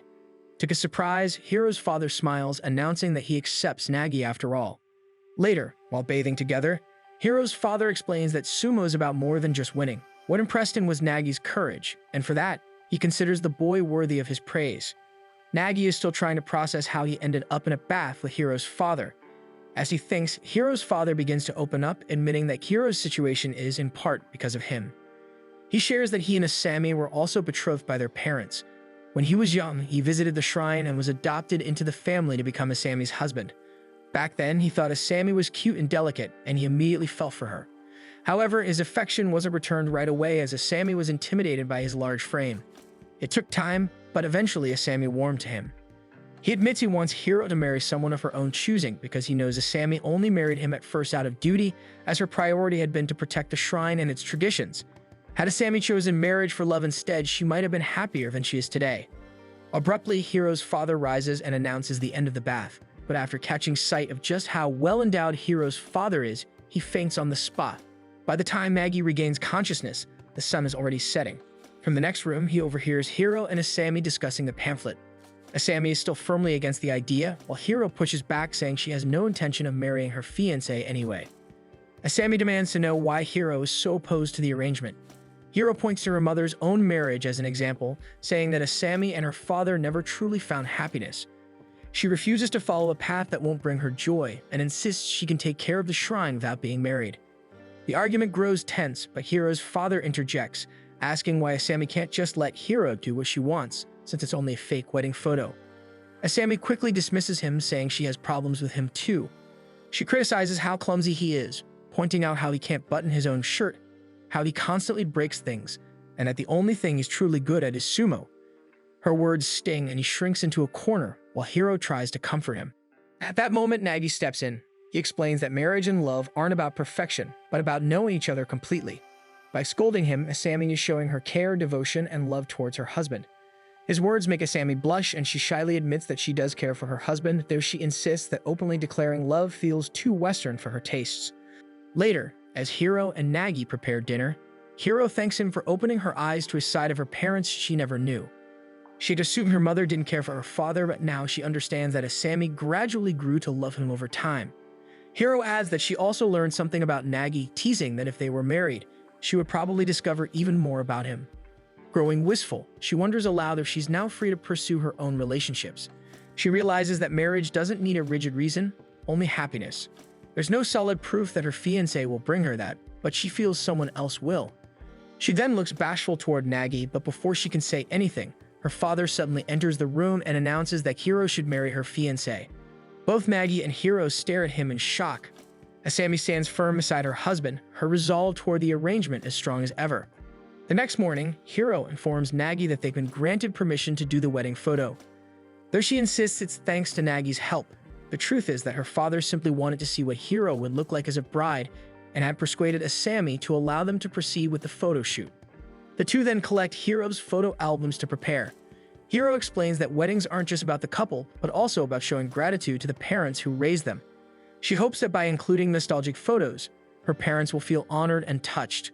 As Nagi flips through the albums, he comes across an adorable photo of young Hiro dressed in a formal kimono. They continue looking until Nagi finds a breathtaking photo of Hiro tending to the shrine. He comments that Hiro must truly love the shrine because her dazzling smile always shines brightest whenever she's seen caring for it. Hiro blushes at his words, though she hides her smile behind one of the albums. Later, Nagi changes into a Motsuki, his formal wedding attire. Hiro's eyes light up at the sight, pleased by how dignified he looks in the traditional outfit. Nagi feels nervous since it all seems real. When Hiro leans closer to smooth out a crease, Nagi brings up their kiss at school. Flustered, he quickly tells Hiro to forget he said anything, insisting that he knows it carried no meaning. But Hiro refutes him, telling him that there's no such thing as a kiss without meaning. Meeting his eyes, she adds that she's looking forward to their kiss after their vows. Meanwhile, at the Umino family diner, Erika enthusiastically greets the customers. Regulars are stunned to see her working there, with some even recognizing her as the daughter of a hotel tycoon. From the sidelines, Sachi watches as Nami explains to guests that Erika is simply helping out since they're short-staffed. Dragging her feet, Sachi joins in reluctantly, only to hear her parents joke that she isn't performing as well as before, especially when compared to Erika. Their teasing, though lighthearted, makes her confidence sink even further. Noticing this, Erika slips over to Sachi's side. She reassures her that their parents are just being extra nice since it's the first time she's spending extended time with her birth family.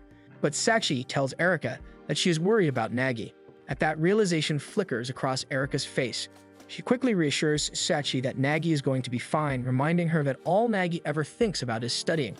With a wry smile, she recalls how even at the hotel, Nagi's mind was all about studying.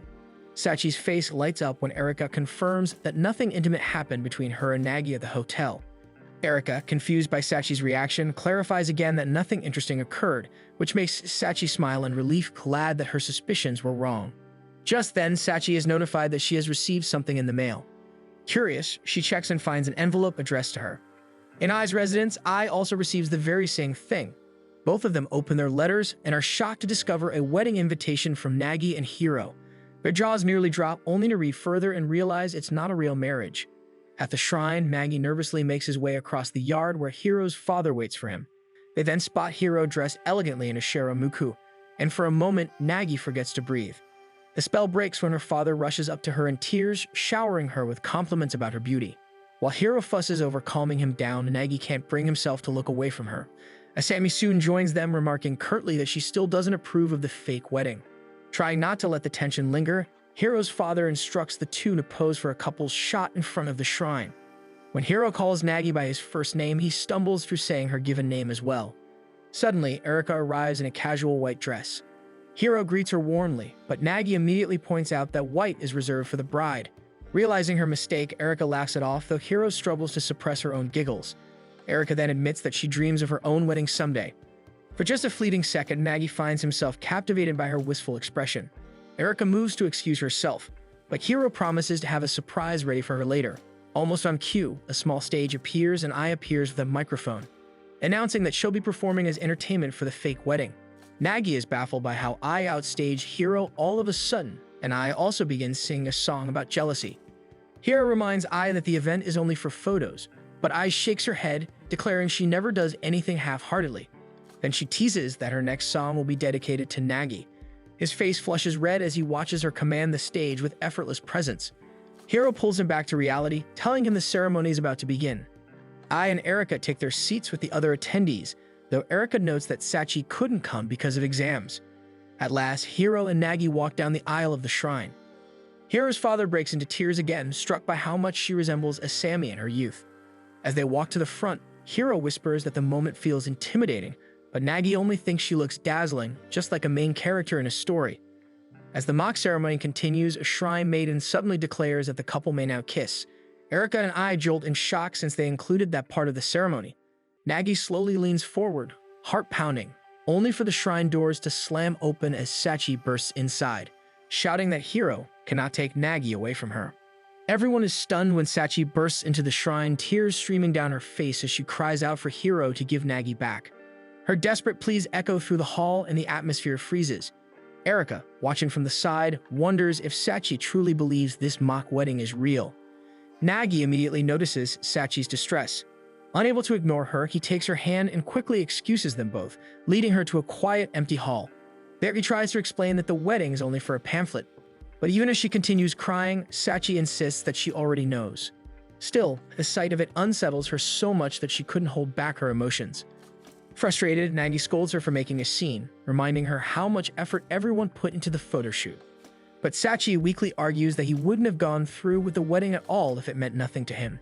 She points out that if anyone else had asked, he would have refused, choosing to focus on his studies instead. Taking a deep breath, Nagi answers more calmly. He admits that recently he has realized there are many things more important than studying. He spent so long buried in his books that he failed to notice how quickly life has changed. Over the past year, he has his engagement to Erika, his confession to Hiro, and even the return of his first love. The fake wedding has made him reflect on the fact that adulthood is drawing near, and that marriage is no longer just a distant idea. As he speaks, he affectionately pats Sachi on the head, crediting her with helping him come to these realizations. He recalls Soichiro once advising him that marrying Sachi would solve everything. For the first time, he considers it seriously. Sitting closer, he tells her that one day, he might even end up marrying her, since they are not related by blood. Embarrassed and flustered, Sachi reacts by hitting him, disgusted by the suggestion. The tension breaks, and the two eventually return to the hall where the ceremony is supposed to continue. When they arrive, the girls immediately gather around Sachi, relieved that she has calmed down and rejoined them. To lighten the mood, Erika proposes that they all get their own pretend wedding. She figures Sachi's outburst came from secretly wanting one herself. Ai is instantly charmed by the suggestion and backs Erika up, leaving the others little choice but to agree.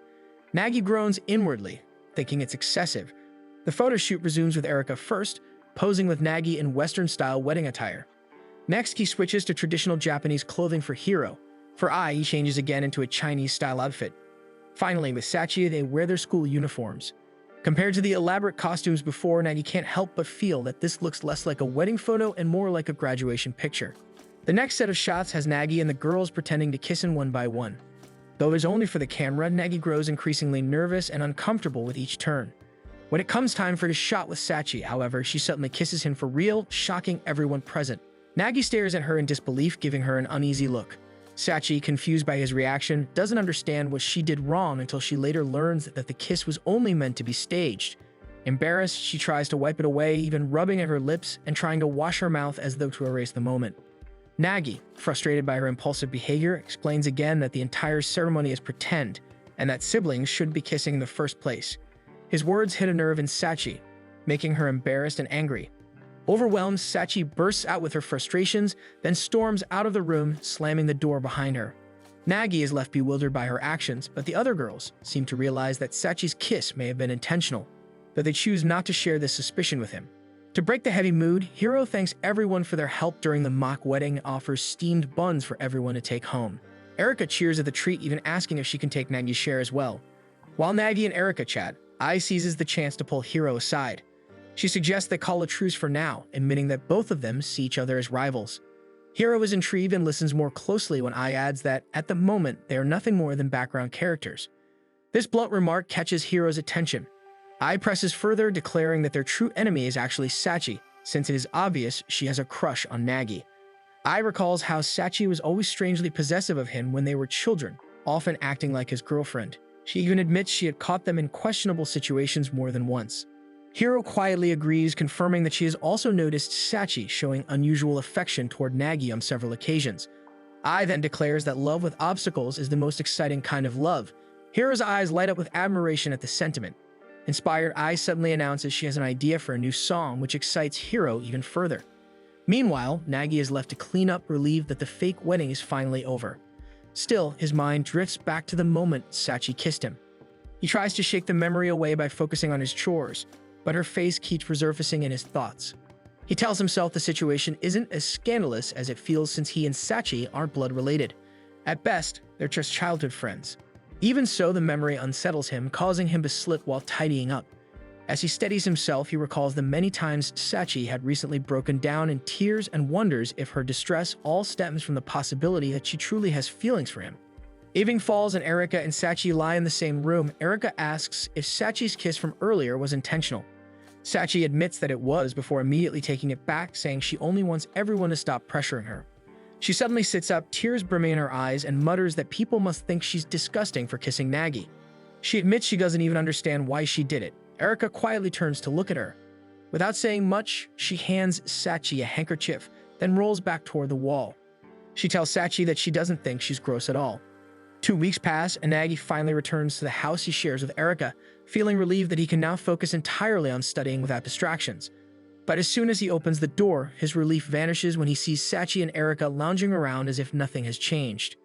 The girls look puzzled by his reaction, reminding him that they live together. Erika cheerfully suggests a celebration since the household is finally whole again, while Sachi immediately requests that Nagi make katsudon. Instead of indulging her, Nagi suddenly snaps, startling both girls before he rushes off to the safety of his room. Alone, Nagi realizes how agitated he feels simply being around Sachi. He insists to himself that it shouldn't matter, that she's just his younger sister. He opens his study materials, but his concentration crumbles when memories of Sachi's kiss resurface in his mind. To shake it off, he announces that he'll be going shopping. Both girls brighten at the idea, since it means he'll cook dinner.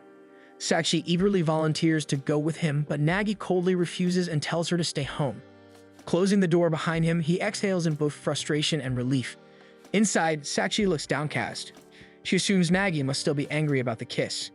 Erika tries to reassure her by saying he's probably just hungry, but Sachi points out that Erika is just mentioning herself. Later, Nagi returns with groceries and sets about preparing katsudon. Sachi approaches the kitchen, offering to help and even to apologize, but Nagi cuts her off each time, shutting her out. Disheartened, she retreats, while Erika silently observes her disappointment. Soon the food is ready and Erika's eyes sparkle at the sight of katsudon. But the mood at the table remains tense. Before they even start, Nagi announces that the girls can enjoy without him since he has to study. Just as he turns to leave, Erika suddenly flips the table, causing the food to fly. Sachi and Nagi scramble in panic, but manage to catch the falling food with surprising skill. Erika wears a sharp, menacing smile. She locks eyes with Nagi and tells him that Sachi's kiss was on purpose. Nagi and Sachi stare at Erika in disbelief after her sudden revelation, but Erika only smiles and leaves the room, telling them to talk it out. Left alone, the two sit in silence, their stomachs growling until Nagi suggests they eat. Sachi agrees quietly, though her mood quickly lifts once she tastes the katsudon. She notices it is juicier than usual, and they chat on how buying better meat makes all the difference. As they eat, Sachi begins to worry that Erika might also be hungry, but Nagi reassures her by gesturing to Erika's empty spot where her dishes are already missing, confident that she had taken them with her before stepping out. With the air slightly more relaxed, Nagi grows serious and asks Sachi directly about her feelings for him. A sudden question flusters her, and she spits food on his face. After a moment of hesitation, she admits that she isn't sure about her emotions. All she knows is the constant fear that someone will eventually take him away from her had been bothering her as of late. Looking almost pleading, she asks what he thinks about their kiss. Nagi, trying to remain calm, admits that he does not know how to feel about it either. He explains that the kiss made him realize he is uncertain about where Sachi fits into his life. Sachi reflects on their past, recalling how during their childhood, she sometimes wondered if they were truly siblings. At one point, she had even snuck into his room while he was asleep to compare herself to him. She admits that the thought of Nagi not being her brother had once felt lonely and frightening, so she forced herself not to dwell on it. When the truth of the baby swap was revealed, she was surprised that she did not feel sad, but rather relieved that her suspicions were right. Nagi shares that he also felt relief upon learning the truth. For years he had sensed that he did not entirely belong, so the revelation made everything fall into place. Sachi then deadpans that she assumed Nagi was just being dead inside when he learned the truth. Both of them recall their parents' lighthearted reaction, crediting them for helping to soften what could have been a painful moment. Instead of dwelling on the negatives, their parents had approached the situation with warmth and humor, which made it easier for everyone to move forward. When their meal ends, the two complain about how insensitive Erika had been for forcing the issue onto Sachi so suddenly. Still, they soon rejoin her by the pool to show that everything is settled. Sachi shyly thanks Erika for giving her the chance to talk things out with Nagi. Erika basks in the praise until Sachi suddenly reveals that she and Nagi had decided to get married. The announcement causes Erika to spit out her drink in shock, drenching Nagi. Sachi and Nagi mischievously lean in close, claiming that they are about to kiss in front of her as proof of their seriousness and how they want Erika to be their witness to their new relationship. Erika panics, trying to stop them, while the two get closer until their lips are just about to meet. At the last second, Erika demands that they stop, and they pull away and make funny faces, revealing that they had been joking all along. Annoyed, Erika snaps at them, but Nagi and Sachi only laugh, teasing her playfully. One morning, Erika meets with her father, Suichiro, asking him for a little more time. Meanwhile, Nagi returns from school, unaware that a mysterious man is watching him. At school, excitement fills the air as everyone looks forward to the upcoming festival. However, they have already decided that Nagi will be the M1 representative of their class. This means he will have to perform in front of the entire school as part of the festival's main event. Each contestant is allotted 3 minutes for their performance, and the winner will be chosen through a student voting system. Nagi is horrified that such a role has been forced on him right after returning from his 2-week hiatus. He cowers in the corner, dreading the social event. Hoping to escape the responsibility, he brings the matter up with the class president, but is told that his name was chosen fairly through a lottery, even though he was absent. She even pats him on the shoulder and wishes him luck. During lunch break, Hiro and Erika try to cheer him up, but Nagi remains in shock. Before Erika can say anything, Hiro volunteers to form a duo with him. Nagi brightens at the suggestion, and Hiro glances at Erika for permission. Erika gives him the go-ahead, admitting she doesn't really have a say in the matter. With everyone in agreement, Hiro tells Nagi that they should do their best to win. Suddenly, Shiyun appears and asks Erika to partner with him. Erika is taken aback but finds herself agreeing, unable to deny his enthusiasm. Nagi looks at the new pair uneasily until Hiro tells him about a legend that people who partner in M1 often end up married. The thought makes Nagi believe Hiro's invitation may be a hint about her true feelings. Though still hesitant about the contest, Nagi changes his mind after learning that several free lunch coupons are at stake. After school, Erika and Nagi walk home together. Nagi talks about how grateful he is that Hiro offered to be his partner. Erika teases him, noting how he sulked the entire time until Hiro stepped in. Nagi smugly replies that it worked out well since he now has the chance to spend more time with Hiro and win 10 cafeteria vouchers. He then mentions Erika's partnership with Shiyun and declares that he and Hiro will win for sure. In a quiet voice, Erika admits that she was honestly hoping to partner with him instead. Nagi is left stunned by her admission. At home, they are visited by Shiyun and Hiro for practice. Nagi calls Erika over and scolds her for allowing Shiyun inside the house, worried that it might expose their relationship. Erika explains that she didn't have a choice since they also need to practice. Shiyun approaches the two and reassures them that he already knows about their engagement. He adds that Nagi can count on him for anything. But Erika soon realizes that she and Shiyun have no idea what to do for their performance. They head to the yard to think, but nothing Erika can think of feels like a good fit for them. She remembers how she used to do speeches for her father, but none of them feel interesting enough. She decides that whatever they perform at the festival must be sensational and newsworthy. At the other end of the yard, Nagi overhears their conversation and can't help but think about what Erika revealed to him during their walk home. Irritation builds as he watches Erika and Shiyun seemingly getting along. Hiro notices his expression and asks if Nagi would rather pair up with Erika instead. Nagi panics and insists that he's only worried because he also has no idea what to do for their performance. Hiro then comes up with an idea, suggesting they try an Ninbori skit, with Nagi as the head while she provides the arms. Nagi doubts the idea at first, but Hiro claims that it will have mass appeal. As they begin, Nagi becomes distracted by how close Hiro is, feeling her body press against his. When Hiro tries to feed him some udon, she accidentally splashes the noodles across his face, burning him slightly with the heat. She quickly reaches for a towel to help, but ends up shoving it against his face too roughly. Nagi collapses onto the ground but reassures her that he's fine. Hiro admits the performance left her a little excited, so maybe it isn't the best idea after all. They both realize this has been the closest they've ever been since knowing each other.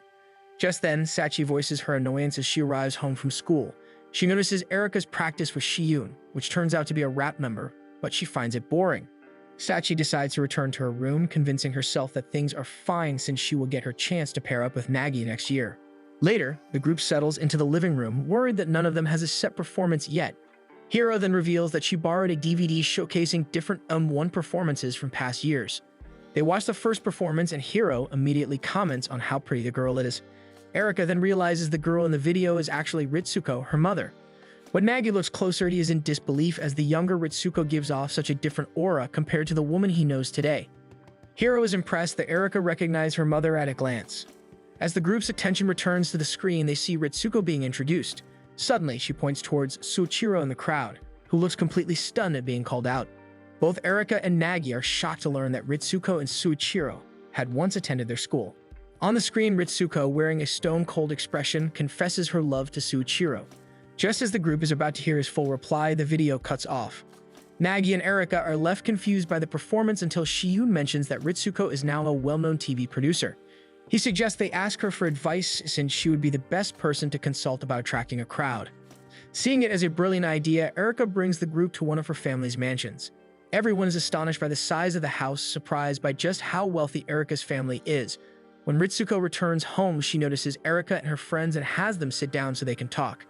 Nagi and Erika mention seeing the video of her during the M1 competition and ask for advice, but Ritsuko eerily denies that it was her. Erika scolds her, insisting she is certain it was Ritsuko in the video. This causes Ritsuko to finally admit the truth, though she explains she was only trying to have a little fun before revealing herself. Erika, now slightly irritated, tells her mother to stop turning everything into entertainment, to which Ritsuko replies that life itself is entertainment. Nagi wonders if she might be drunk, but Erika tells him that this is simply how Ritsuko usually is. Looking toward the ceiling, Ritsuko decides to share her story. She explains that the competition took place during her third year of high school. At the time, Suichiro had come up with the idea that Ritsuko would confess to him, and he would turn her down.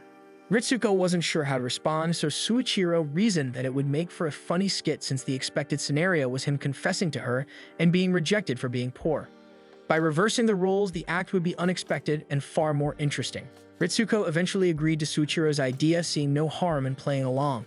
However, on the day of the competition, she unexpectedly burst into tears after Suichiro delivered his rejection. Feeling guilty, Suichiro tried to apologize by offering some of the vouchers they had won together. But Ritsuko explained that her tears were not from sadness, but because she had finally been entertained. She had grown tired of her mundane life, and Suichiro had shown her how funny and unpredictable life could be. Over time, she eventually fell in love with him. After hearing her story, the group prepares to leave, and Erika thanks her mother for taking the time to share her experience despite her busy schedule. Ritsuko simply smiles and says she is happy for Erika, since this is the first time her daughter has ever brought friends home. The next day, Hiro and Nagi attempt an archery skit. However, Nagi panics when he realizes he is meant to stand as the target post, questioning the purpose of the bomb placed on his head. Hiro explains that the uncertainty of whether the bomb will explode or not is what will keep the crowd excited, and that will be the key to their victory. Meanwhile, at the other end of the yard, Erika prepares to shave Shiyun's head as part of their routine. Shiyun panics and points out that they cannot shave his head before the competition, or else there will be nothing left to shave during their actual performance. Erika realizes her mistake, but before she can stop herself, she accidentally drops the clippers. Just before she falls into the water, Nagi manages to catch her. In that moment, Nagi blurts out that he wants to pair with Erika instead. This immediately raises the problem of what will happen to Hiro. When he faces her, Nagi explains that he truly wants to win because Erika's family once won the competition, and now he wants his own family to claim victory. Surprisingly, Hiro accepts his decision, saying it is probably for the best. She had noticed Nagi constantly getting distracted by Erika during their practice and admits it would be better for him to compete with her. Hiro then approaches Shiyun and suggests they pair up instead. With the pairs settled, Hiro and Shiyun soon take their leave. Erika slaps Nagi on the back, comparing him to a child who only wants to outdo their parents. Nagi admits she is right, but also says he wants to show his birth parents that he can achieve even more than they could. Although Erika feels happy to be considered part of the Umino family, she also feels sorry for Hiro and encourages Nagi to give her a proper apology. Determined, Nagi goes to Hiro's family shrine to find her, but she isn't there. Instead, he tracks her down in a kickboxing gym. Though Hiro tries to mask her frustration over their broken partnership, Nagi quickly clarifies that his decision is about family pride alone and that he has no romantic intentions toward Erika. Nagi decides to help Hiro by acting as her pad holder, but he is thrown back when she delivers a powerful kick. Regaining his composure, he admits that he actually wants to marry her. Hiro smiles at the confession, saying it would be exciting if he really did end up marrying her instead of his M1 partner. Nagi agrees, declaring that the two of them will overcome the legend together. Hiro then admits that she feels more inspired if they are rivals rather than partners. Meanwhile, Sachi is frustrated with Erika for stealing her ice pop, but Erika suddenly asks what would happen if she were to disappear. Not in the mood to respond, Sachi retreats to their room. Erika smiles at a message she receives from Nagi, saying he wants to talk about their plans for the performance once he gets home. When Nagi arrives, he suggests that they mimic Ritsuko's performance. Erika immediately refuses, complaining that she doesn't want to be seen as the girl who confesses her feelings only to be rejected. She also argues that it has already been done before, so they should try something new. She then asks Nagi what the most surprising thing that has happened to him recently is. He admits that it was when Sachi suddenly kissed him. Overhearing this, Sachi hides, listening as the two continue to argue about what to do for their act. Nagi suddenly blurts out that he has never tied Erika up centrally, leaving all three of them shocked into silence. Disturbed, Sachi secretly calls Ai to tell her what Nagi and Erika had just been discussing. The day of the cultural festival finally arrives, and Nagi and Erika are impressed with how the school has transformed. Erika tries to convince him to take photos together, but Nagi refuses, although he still ends up capturing a picture with her when she pulls out her phone camera. Nami and Yohei receive the news that Nagi and Erika will be taking part in the cultural festival. They recall how Nagi would often skip the event in the past, preferring to stay home and study. Pleased with the change, they decide they absolutely have to attend, despite Sachi already warning them not to. Unbeknownst to them, Sasuke is just outside their restaurant. He leaves shortly after, but Sachi catches sight of him and mistakes him for Nagi. She immediately heads inside to ask her parents if Nagi had been there earlier and was using a car.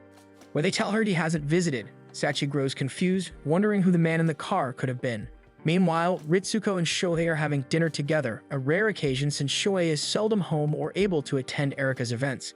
They discuss their children's current situations and find themselves curious about what choices they will make next.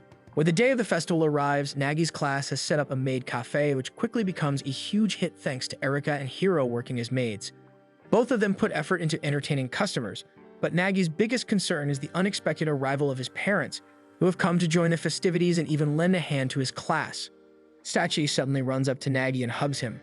A few boys witness this and assume she must be part of a rental little sister service, prompting them to run off in search of the class hosting it. Sachi ignores the misunderstanding and scolds Nagi for isolating himself, pointing out that he is wasting the festival by focusing solely on studying. Nagi argues that he needs the time to calm down and focus before the M1 competition. Seizing the chance, Sachi slyly takes his maid cafe ticket, claiming he doesn't need it anyway if he's supposed to be concentrating. She then returns to her classmates. Soon after, Erika approaches Nagi, now dressed in casual clothes instead of her maid outfit. Nagi is confused, but Erika insists that they walk around the festival together. Though hesitant, he decides to go along, and the two spend time trying different foods and attractions prepared by various classes and clubs. At one point, Erika drags Nagi toward the auditorium to watch a performance of Romeo and Juliet. While hurrying after her, Nagi nearly bumps into Sosuke, though he doesn't recognize him and simply apologizes before rushing toward the play. Afterward, Nagi and Erika head to the rooftop to rest. Erika admits she's having a wonderful time and is happy to be experiencing the cultural festival with him. She tries to get Nagi to share his feelings as well, but he quickly realizes that Erika is hiding something. Though she hesitates, Erika begins to open up, but Nagi interrupts her, saying he doesn't want to hear it if it sounds like she's already expecting them to lose. With determination, he promises Erika that they will win the competition no matter what. Erika feels embarrassed that Nagi can sense her nerves about the competition without her ever saying a word. She admits that he is far more mentally resilient than she expected, and for the first time, she even finds him attractive. The M1 competition is underway, with several acts already performed and the crowd's energy is steadily rising. Nami and Yohei sit in the audience, eager for Nagi and Erika's turn, though Yohei notices that Sachi is not with them. Elsewhere, Ritsuko and Soichiro are seated in the crowd as well, eagerly waiting to see what their children will do. Suddenly, the announcers reveal a special guest entry. To everyone's surprise, Sachi and Ai appear on stage in disguise, their goggles and altered hairstyles making them nearly unrecognizable. As soon as the music begins, they launch into a flawless routine, moving in perfect sync. Ai takes the lead with her strong vocals, while Sachi keeps pace with her skills in singing as well. The song tells the story of two rivals in love with the same boy. Through their lyrics, they declare they will never surrender their feelings, yet promise to form a truce when united on stage and when fighting for true love. The audience immediately responds with loud cheers, happy to have such an exciting musical act. Some fans even wave light sticks, prepared as if expecting this very moment as Sachi and Ai hit the chorus. They close their performance with bright smiles and a heart gesture, and the crowd erupts in cheers, many already calling them the winners of the night. Sachi and Ai beam at each other, but the joy quickly fades when the announcers clarify that they cannot win, since they are only counted as special guests and are not connected to the school.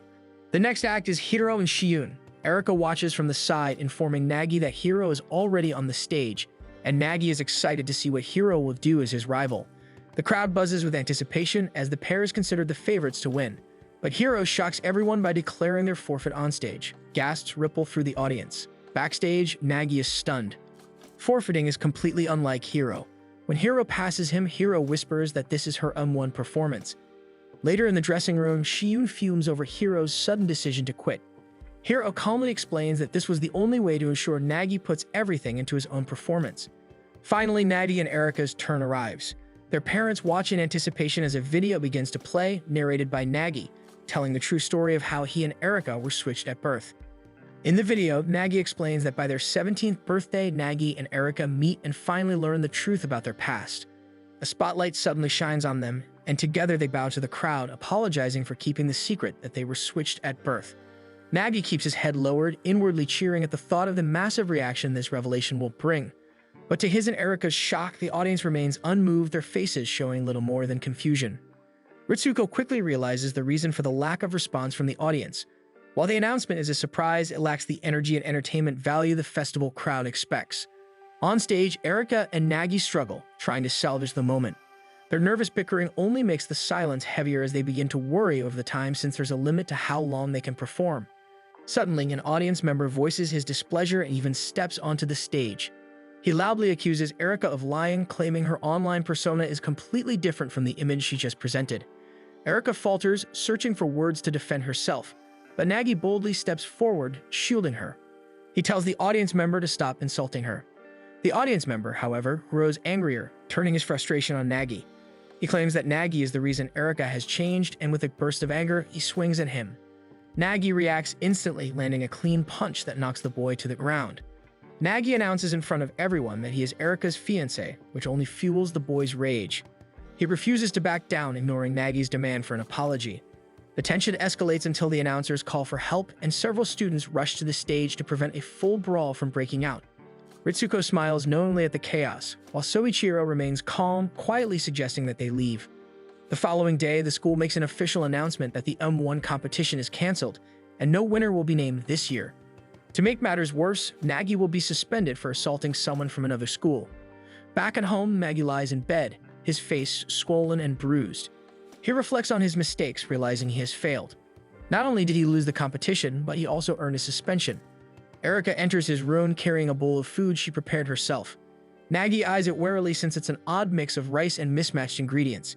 Erika assures him it's fine since she boiled everything properly.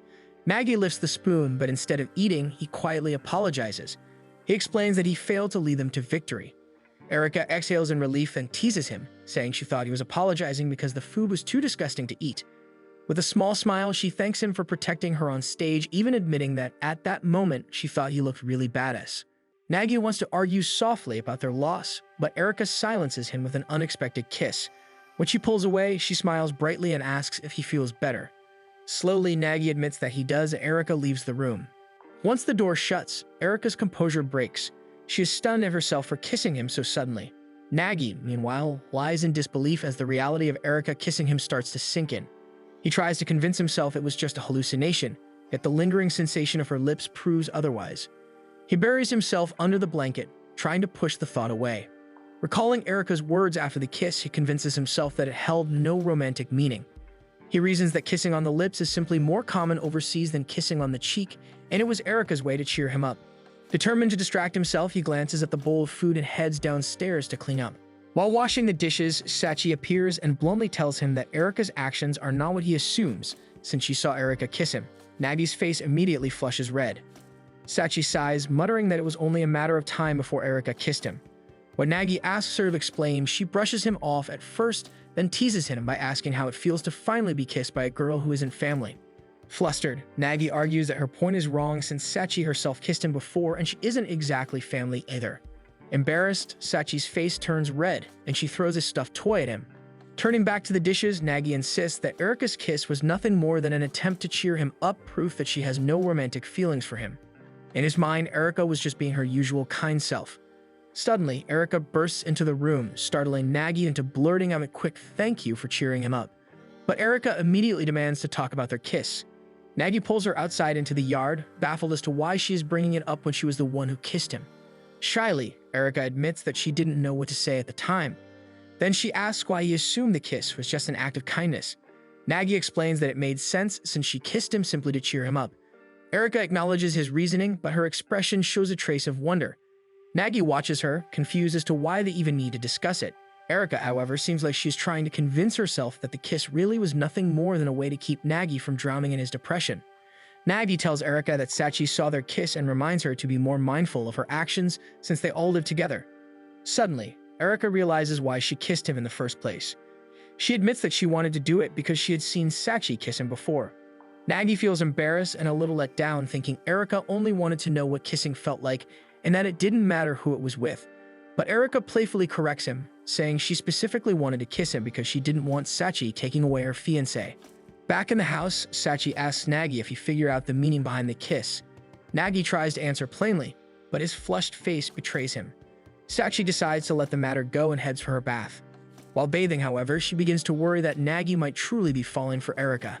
One morning, Sachi knocks on Nagy's door to ask about breakfast plans, but he only answers that he's busy studying and would appreciate it if she left his meal by the door.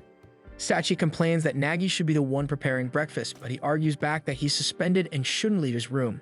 Sachi wonders aloud what kind of suspension prevents someone from walking around their own house. In truth, Nagy is only avoiding coming out so he doesn't run into Erica. His mind drifts back to their kiss and he panics, wishing the memory would fade so he can concentrate on his studies. Suddenly, he hears a voice by the door and immediately recognizes Hiro's. Erica answers, and sure enough, Hiro is standing there holding a box of pizza. Erica is pleasantly surprised and asks why Hiro brought food over. Hiro explains that she wanted to visit after hearing about Nagy's suspension. Nagy keeps himself locked in his room but presses his ear to the door to catch their conversation. As Erica and Hiro settle in the living room to eat, Hiro suddenly mentions that she knows about the kiss Erica shared with Nagy. Both Erica and Nagy freeze in shock, suspecting that Sachi must have been the one to tell her. Hiro, however, seems unfazed, reasoning that she understands if Erica kissed him out of gratitude. Taking a bite of pizza, Erica admits she isn't even sure why she kissed Nagy. Still, she confesses that she doesn't want anyone taking him away from her. Hiro nearly chokes in surprise but quickly recovers, suggesting that Erica's protectiveness is simply the ultimate form of familial love. Erica hesitates, but Hiro confidently explains that true lovers usually start with kisses on the cheek and gradually progress to the lips. Since Erica kissed Nagy on the lips without hesitation, Hiro insists it must mean her feelings are nothing more than familial affection. Though uncertain at first, Erica slowly accepts Hiro's explanation, nodding as Hiro continues to stress the importance of building a relationship step by step. Still eavesdropping, Nagi realizes that Hiro is actually jealous. A smile creeps onto his face as he finds this scheming side of her unexpectedly adorable. Eventually, the pizza is finished and Hiro announces that she needs to leave. Before exiting, she admits to Erika that she feels a little jealous since Nagi and Erika already seem like a family because they live together. After Hiro leaves, Erika begins to dwell on her words, but the doorbell suddenly rings. This time it's Ai, who is also carrying pizza as a gift. They sit down in the living room and begin talking about Nagi's suspension. After hearing Erika's account, Ai shifts the subject and asks her about the kiss with Nagi. Erika immediately turns to glare at Sachi, silently accusing her of spreading the news before looking back at Ai. But Ai quickly surprises her by saying she's happy about it because it means Erika is now Nagi's best friend. Erika blinks in confusion, unsure if best friend is really what she is to Nagi. Ai insists it is, reasoning that when she was little, she used to kiss Nagi all the time and considered him her best friend. Listening from his room, Nagi knows that Ai is blatantly lying to Erika. When Ai finally leaves, Erika exhales in relief, but the doorbell rings again, only for Sachi to open the door to the actual pizza delivery guy. Sachi explains that she ordered a pizza because Nagi refused to come out and cook breakfast, and she didn't know they were going to be given pizzas by Hiro and Ai. As they eat, Sachi suddenly remarks that both Hiro and Ai are wrong. She explains that Nagi and Erika aren't family or best friends. The proper way to describe their relationship is as rivals. Erika's eyes widen because she didn't know rivals would kiss each other. Sachi, however, explains with confidence that when two people hate each other enough, they often kiss and fight a lot. Erika thinks back to her constant arguments with Nagi and begins to wonder if Sachi has a point. Behind his door, Nagi grows increasingly troubled by all the different explanations for the kiss and wonders if Erika does not have feelings for him. His thoughts spiral as he recalls everything he has done for Erika since he is practically her servant. The more he reflects, the more he convinces himself that Erika is manipulative. Frustrated, he forces himself back to his desk, determined to get his mind off her by studying. Later that evening, Nagi finally peeks out of his room. Seeing no one around, he heads into the kitchen to prepare a quick meal. He gathers the ingredients for ramen, but pauses when he notices the leftover pizza boxes stacked on the counter. He inwardly scolds the girls for forgetting to fold the pizza boxes and take out the trash, so he does it himself. While he's about to pass the yard, he hears Erika's voice and turns to see her back facing him as she talks to someone on the phone. Nagi quickly hides himself back inside the house, but lingers close enough to catch fragments of her conversation. His heart skips when he hears Erika plead with someone to call the entire thing off. The words sound strange, and he immediately assumes she's talking to Soichiro, her father. He cranes his neck a little more, straining to listen, when Erika's next words shock him. She confesses that she might be in love with Nagi. His eyes widen and he clamps a hand over his mouth to stifle the gasp that threatens to escape. Suddenly, an alarm blares from the kitchen. Both he and Erika get startled. Nagi realizes it's the pot of water boiling over on the stove. He rushes in to turn off the heat just as Erika re-enters the house and finds him standing there. Slowly, she asks if he heard her. Nagi lies, insisting that he didn't hear anything. Erika exhales, a small sigh escaping, before telling him to keep pretending not to know. She smiles faintly, adding that if he acknowledges it, things will only become more complicated between them. Nagi nods in agreement and Erika's smile quickly fades. Erika leaves him to eat his ramen, but Nagi can't shake her words. His heart pounds with the weight of her confession. The next day, Yoi drags Nagi out for a fishing trip.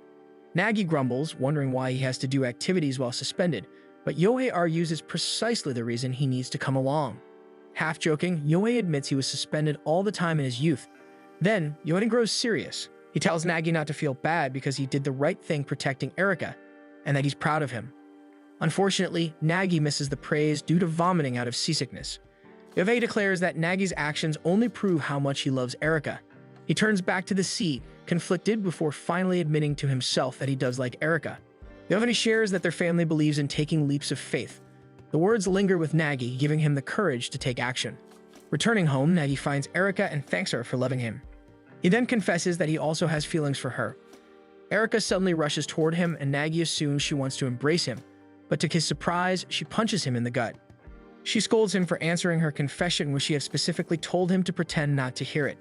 She admits she isn't ready yet and insists they shouldn't jump into things. Nagi argues that he has already decided on his feelings. Grabbing Erika by the wrist, he tells her they should both go see Soichiro.